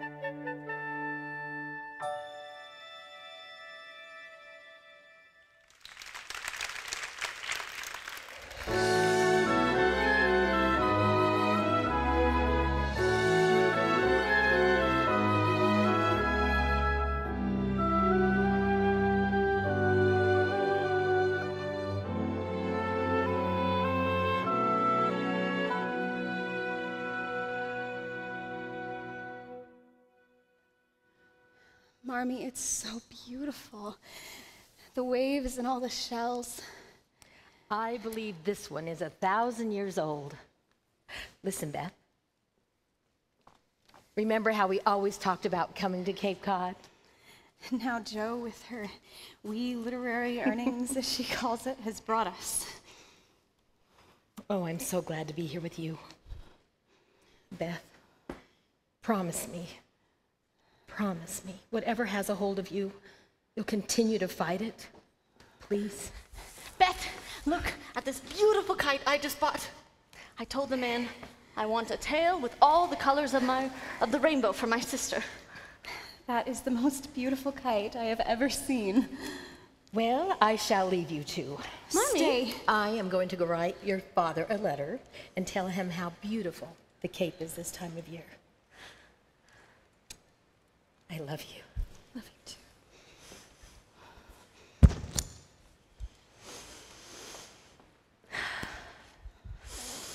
This is a dream, isn't it, Bethy? Now, come out of that chair.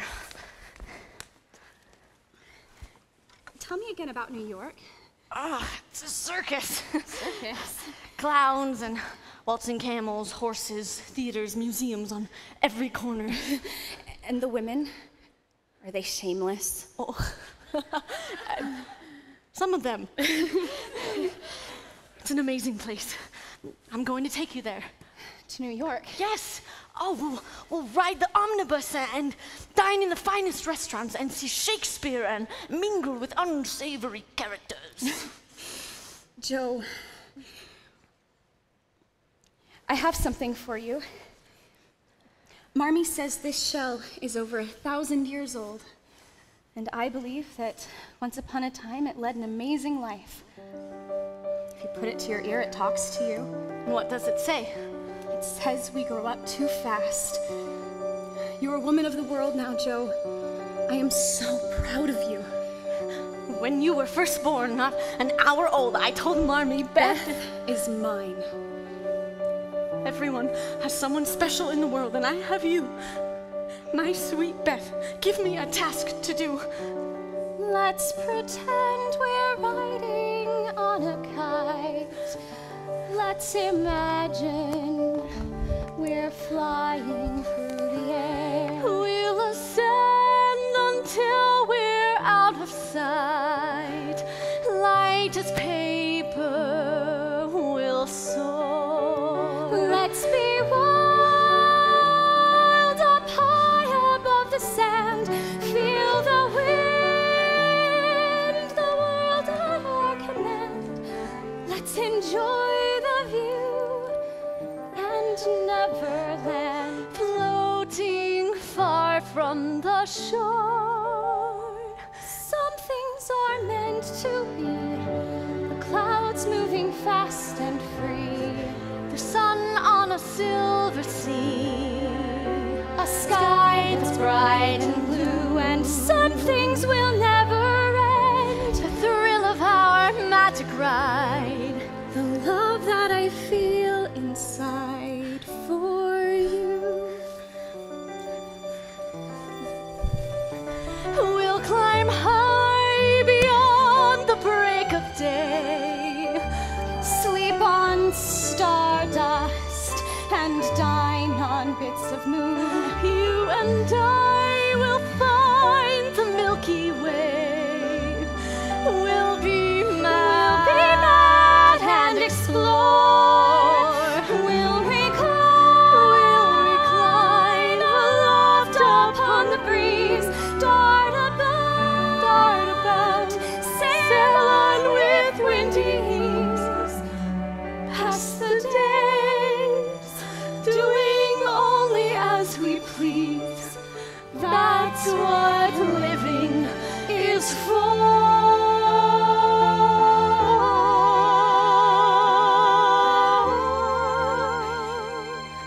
Oh, Beth. Can I tell you a secret? Anything. I never thought about what I would be when I grew up. And I'm not afraid to die. The hardest part, Joe, is leaving you. Won't let it happen. You're going to get better. You will.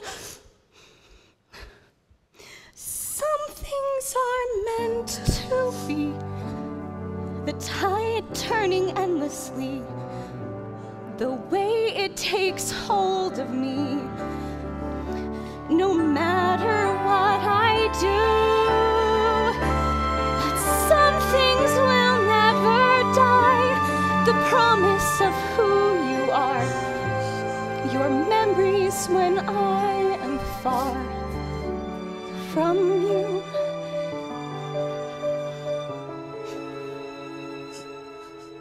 All my life I've lived for loving you. Let me go now. No.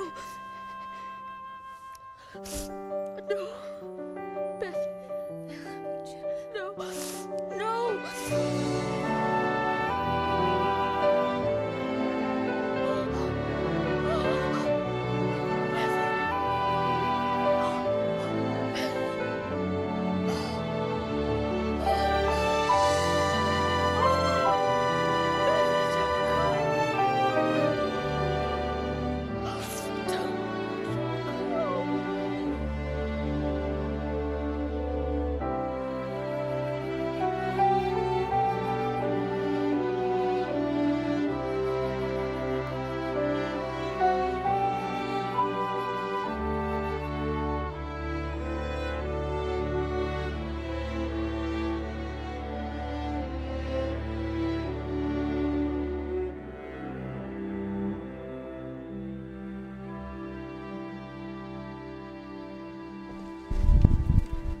everybody!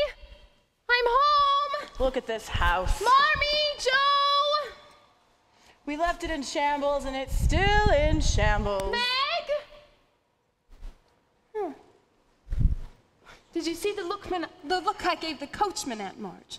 His impertinence, he hit every bump on the road. We must always be civil to a coachman. We must respect those with the reins until we wrench them from their hands. Yes, Aunt March. Marmee! Joe! Amy, remember, you are a lady now. Oh, yes. I am a lady. Meg! Oh. When did this house get so small? As we grow grand, things tend to diminish in size. Why, I've known people to almost disappear before my very eyes. Oh, Aunt March, you're such a dear. Oh. Thank you for everything. I will go see about that coachman. Remember, Aunt March, we must respect those who hold the reins. Very good. Amy? Meg? Marmee! Oh, Meg! Amy! Look at you. Look at you, you're beautiful. You're a mother now. Twins, I can't believe it. Neither can I. Amy. Marmee. My baby is home. Oh, you're all grown up. And look how beautiful you are. I feel older. I'm sophisticated now. You wouldn't believe all the adventures I've had. And everywhere I went, I thought, if only Meg were here. If only Joe. If only Beth. Amy. I was so sorry I couldn't be here to say goodbye to her. I know. I cried for weeks. I just couldn't stop. And Aunt March said that I was being unreasonable. But my heart was breaking not to be here with her. Beth understood. Joe? Oh, Joe. She said, tell Amy not to fret. Did she really say that? She was so brave to the very end. You would have been proud of her. I bought her a metronome. The man said there wasn't another like it anywhere in the world. Amy, look. Oh my goodness. Well, where did we get this magnificent piano? He's such a dear, isn't he? It's so good to be home in our sweet house. Come and show us what you brought back. Oh, yes. It's a king's ransom, really. I've so many things to tell you all. I ate frogs. Actual frogs. Oh my. How is John? Is he still a romantic? Even more so. Oh, I knew it. Men are so amazing. This is almost everything. Laurie. I hadn't realized you were coming back as well. Yes, well, we all traveled on the same ship. You look different. Do I? Taller an inch or so. It was so good of you to comfort Amy and Aunt March after our loss. When I heard, I was devastated. I didn't come visit you when I was in New York. I wanted to, I thought of it. I don't blame you, Laurie. I was horrible. I was so unfeeling towards you. You said what you felt. No. But guess what? I saw the story. I knew you would. I always had that sort of faith in you, Joe. I know you did. You know, you look different too. Really? More distinguished. Oh, I missed you. Missed you too. I learned something about myself. What? I was not meant to fly on golden wings. Who is? You. You, Joe, you were meant to soar. I was meant for more mundane things. I've decided to go into my grandfather's business. Now, I know it's not the first thing I would have thought for myself, but the truth is I'm kind of fascinated by the prospect, and, well, I'll be wily and shrewd. Laurie, and... there you are. Amy, did you tell Joe? Tell me what? The most amazing thing. Really? Quite a thing? You tell her. No. You tell her. All right, I'll tell her. We were under the bridge of sighs. In a gondola. Under Italian skies. She was singing lullabies. He said he likes the way I sing. The day was ours. We talked for hours. It was amazing. Oh, I said I love fireflies. I said so do I. I told him I hate goodbyes. There was something in her eyes. I swear that bells began to ring. We found that we were so alike. It was amazing. So tell me who proposed to who? You know, we were trying to be discreet about it. Amazing! There we were in Venice. In a gondola. In Venice. When he suddenly stood up and shouted, "Will you marry me?" It was so romantic. Then I fell into the water. And before we even knew it, she jumped in and rescued me. It happened before we knew. How could we have known? Amazing what time can do. From that moment my heart flew. We'll be married in the spring. Whoever thought in all the world we'd fall in love, and yet we did. It was amazing. Amazing. Amazing. The most amazing thing.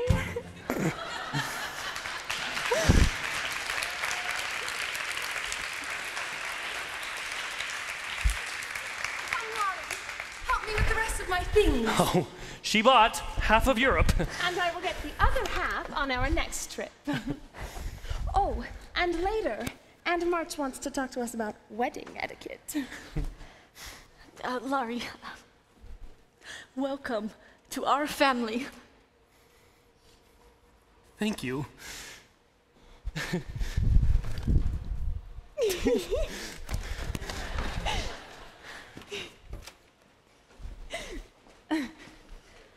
Joe, I never meant for this to happen.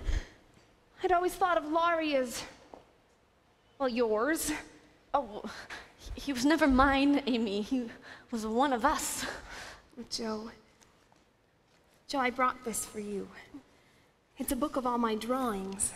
I drew all the places you should have seen, the churches and palaces and mountains. I want you to have it. Oh, Amy, I could never take Joe, this from you. We'll be close. And that will never change. Never. Oh, thank you, Amy. These are the most beautiful drawings I've seen in the whole world.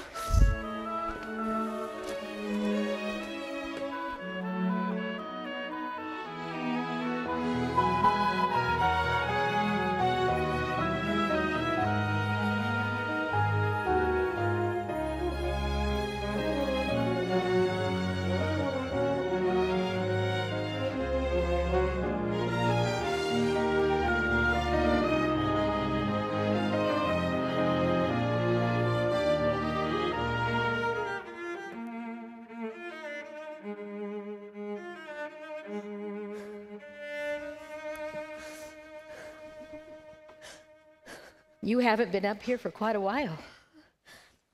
I know. This room, it needs airing and dusting. Well, I'll get to it. This was quite the sanctuary for you. Whenever you were sad or disappointed, you'd run up here, bolt the door, and come back hours later, full of life. I haven't seen that, Joe, in a long time.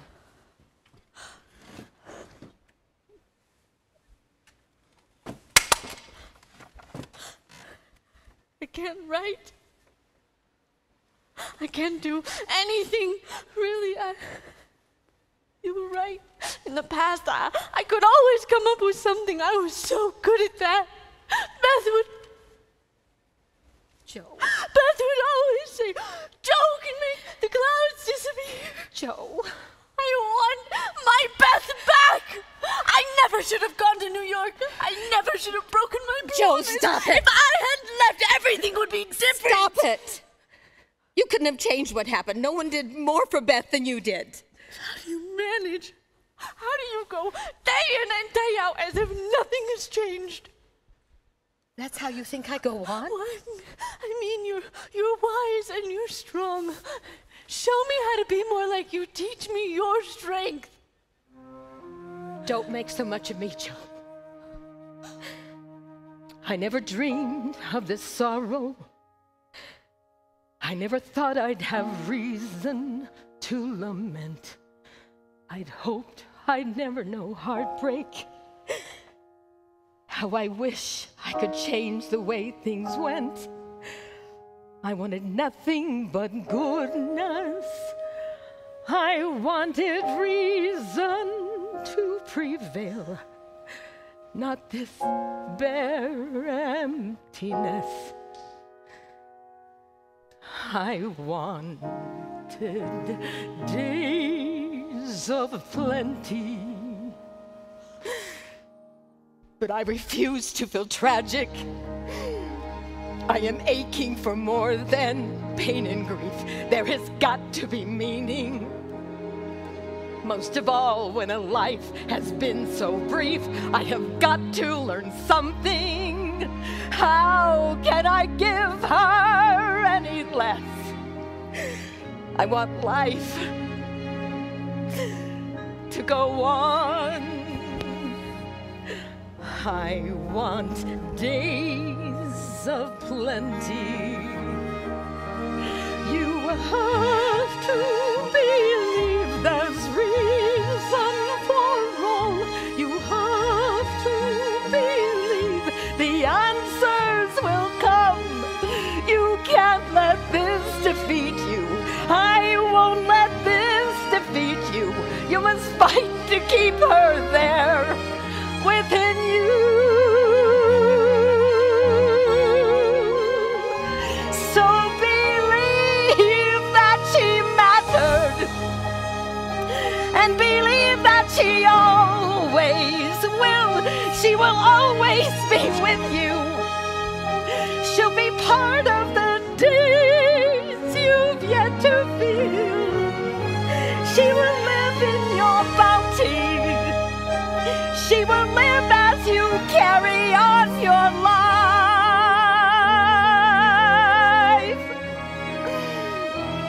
So carry on, full of hope. She'll be there.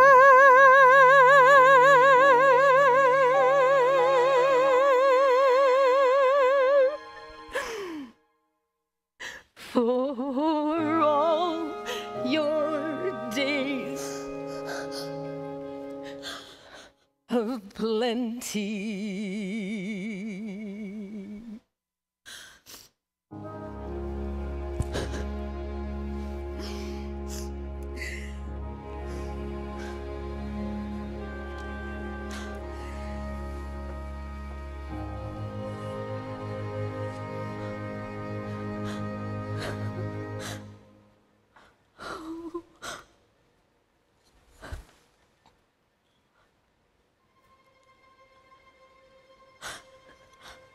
How do I go on? Just an empty room. All I have are memories. I need a task to do. Someone give me a task to do.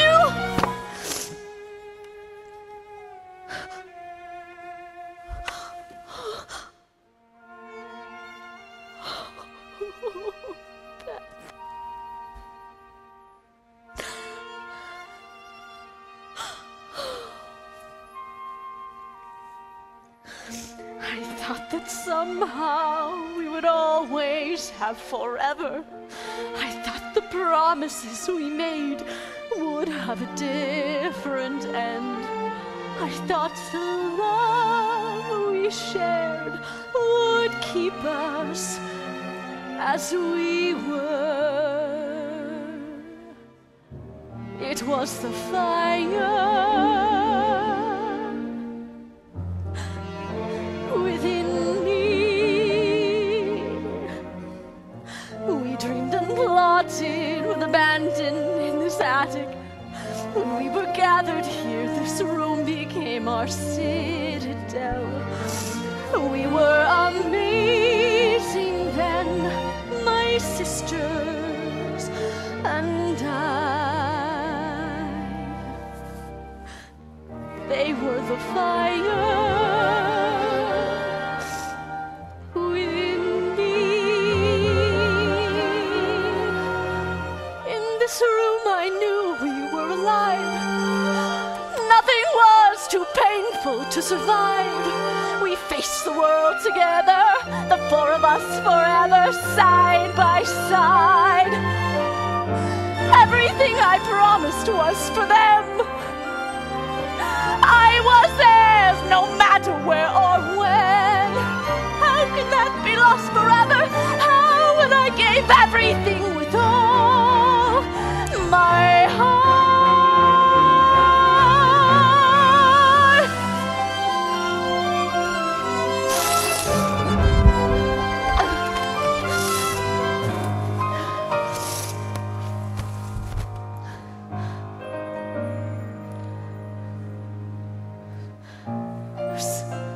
Several days before Christmas.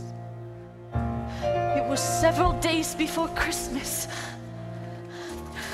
And the sisters sat about the parlor and grumbled about their fate.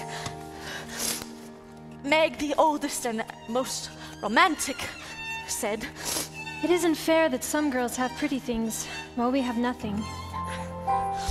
And it won't be Christmas without presents," said Amy with her usual pout. "And we haven't got Father to read to us," said Joe, who yearned to travel and write great books. Only Beth, sitting contented, said in a tone so sweet that even angels would have stopped to listen, "But we have each other."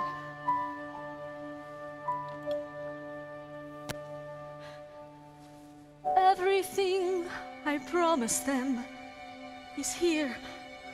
All of us the way we used to be. We will always have each other.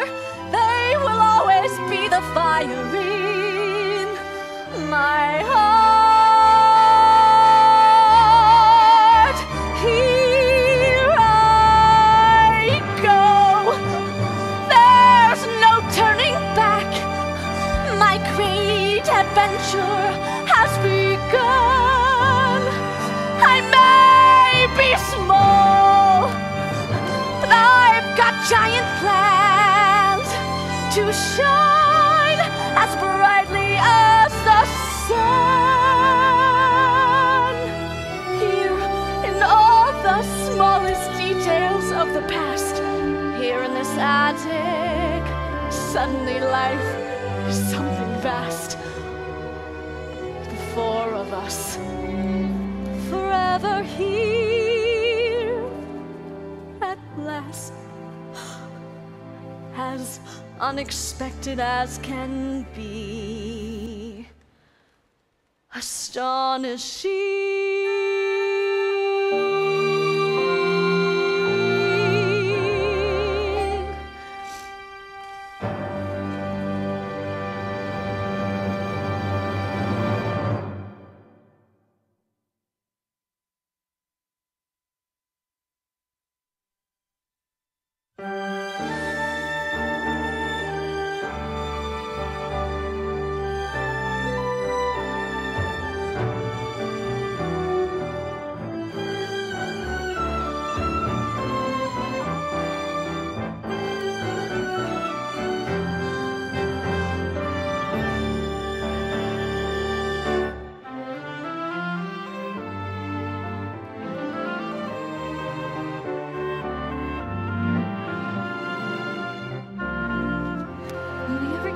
this day? This day will be magnificent. Soon enough, Amy and Laurie will be in wedded bliss. Meg! Meg, look at me. I can't get married like this. This dress is not Trebo. Amy, the dress is very Trebo. Why did I pick white for flowers? Amy, I need you to finish your hair. Marmee, I have made all the wrong decisions for this wedding. What? Those flowers, this dress. You look like a Madonna. Yes. Oh, merci, John. You know, it was all Laurie's idea to have the wedding here in our very petite maison. And I can deny mon amour nothing. Why is she speaking French? I don't know. Was I that silly at our wedding? Worse. John? You were inspiring. Oh, John, Father's telegram said his train would be arriving at noon. You must go meet him at the station. All right. 3 sets of dishes, 2 sets of silver, 16 chairs, 4 cut glass bowls, and now all the flowers in my conservatory. The happiest day of my life. I am totally divested of all my worldly possessions. Where's Amy? You are not to see her before the wedding.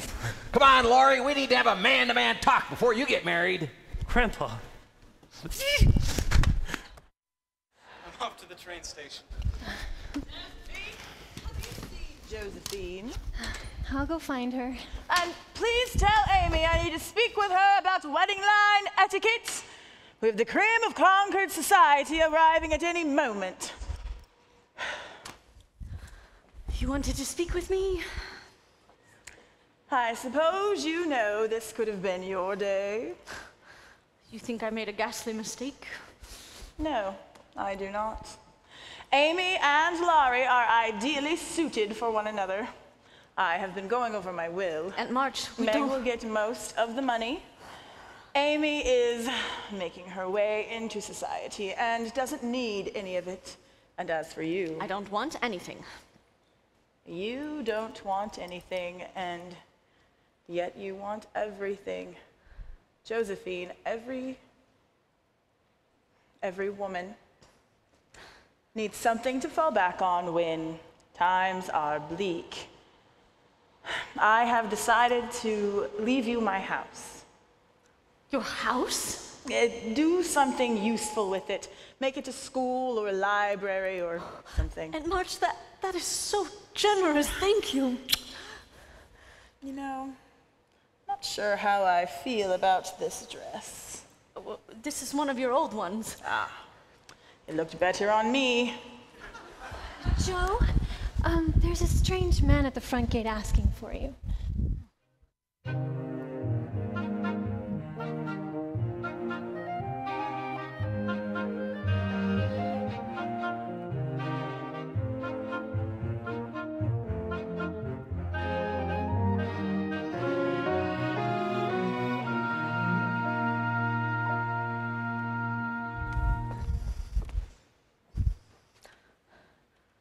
Professor Bear.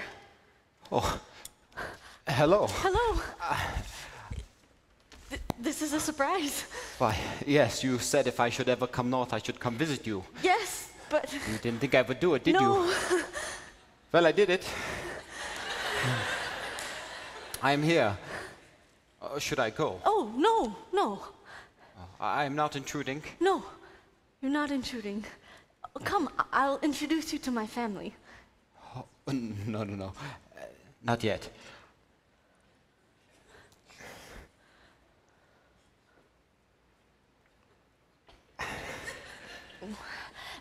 How's Mrs. Kirk?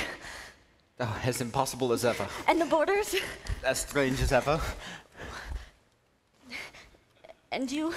Well, me, the same. You look... Nearly 50, I know. Oh, no. 34. 35. Oh, you had a birthday? Yes, they made a party for me. I get sick. I do not like parties. It was nice of you to send me your manuscript. A novel. Yes. There's no one whose opinion I respect more, so Forgive me for even presuming you'd want to read it. It touched me deeply.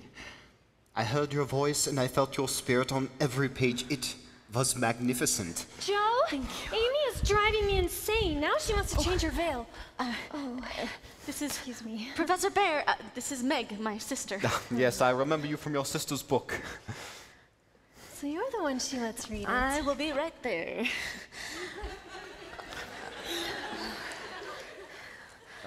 I have come at a bad time. No, it's just a wedding. A wedding? I thought about you often, Professor. I wondered how you've been doing. Well, I bought a kite. You bought a kite? Yes, I bought a kite soon after you left. I never had a kite. You were right to think I was old. I was old. No. I was. But ever since we met, everything has changed. Everyone has noticed. My students even, they say, Professor Bear, you are smiling today. Miss March. Joe. Joe. We are not at all alike. We have our differences. May I be blunt? Be blunt, by all means. I think perhaps it looks like rain. The sky gets bluer by the hour. The water falls in little drops. That's why it's called a sun shower. Oh, and now it stops. You were about to be blunt? If I say rain, then you say sun. If I say yes, then you say no. It seems before we start we're done. We even argue at hello. If I say share with me this small umbrella. I say who cares if I get wet? We are as different as the morning and the night. No, we are as different as the winter and the spring. We always seem to fight. We disagree on everything.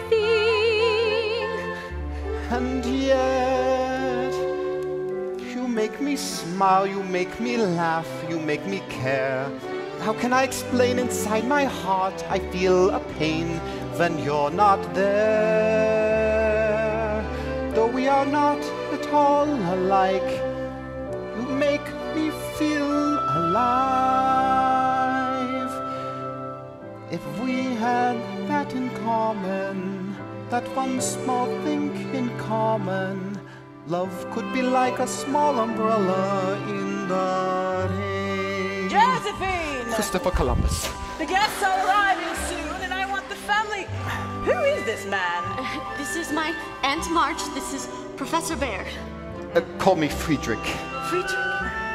Is that your name, Friedrich? Did I not tell you? No. Then bring Friedrich. You were saying, Friedrich. When people discover passion, they come upon something rare. This fervor they have in common can shelter them anywhere. Though the rest may be rough, with such passion to share, I think they have more than enough. Enough to make a marriage if we dare. You're proposing? No. Oh. Yes. Yes, I do not mean today or tomorrow, 2 months, 2 years, maybe. I'm a patient man. I won't be sweet, won't be demure. This, I prefer this, I adore. I'll speak my mind, you can be sure. I'll be enchanted to the core. If I say share with me this small umbrella, I'd say who cares if we get wet. We'll be as different as a husband and a wife. 9 will be as different as a woman and a man. We'll fight our way through life. We'll disagree the best we can. And yet, you'll make make me smile, you'll make me laugh, you'll make me care. How can I explain inside my heart I feel a pain when you're not there? Though we are not at all alike, you make me feel alive. Yes, we have that in common. That fun small thing in common. Our love is like a small umbrella in the rain.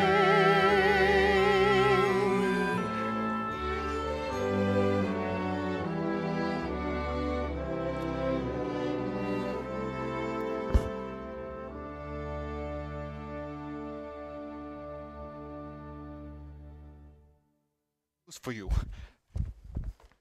I wrote a novel to Henry Dashwood. You did what? It was wrong of me, I know, but I could not resist. Horrid man, Dashwood. Stubborn, blunt to a fault. And what did he say? Well, he said it is a bit long.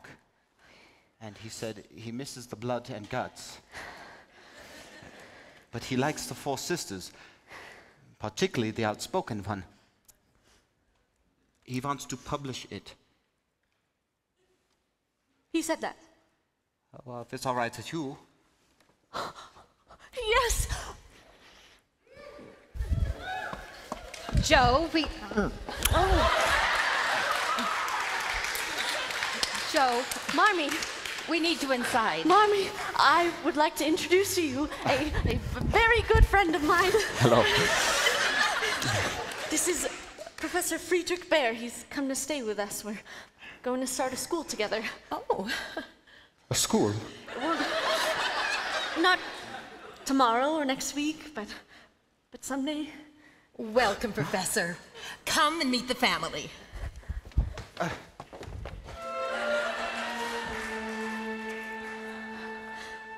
Sometimes when you dream, your dreams come true in extraordinary ways. Suddenly a day can be so amazing. And sometimes when you yearn, you burn the air, and then you are not the same. And the world is... Joe, we are all waiting for you.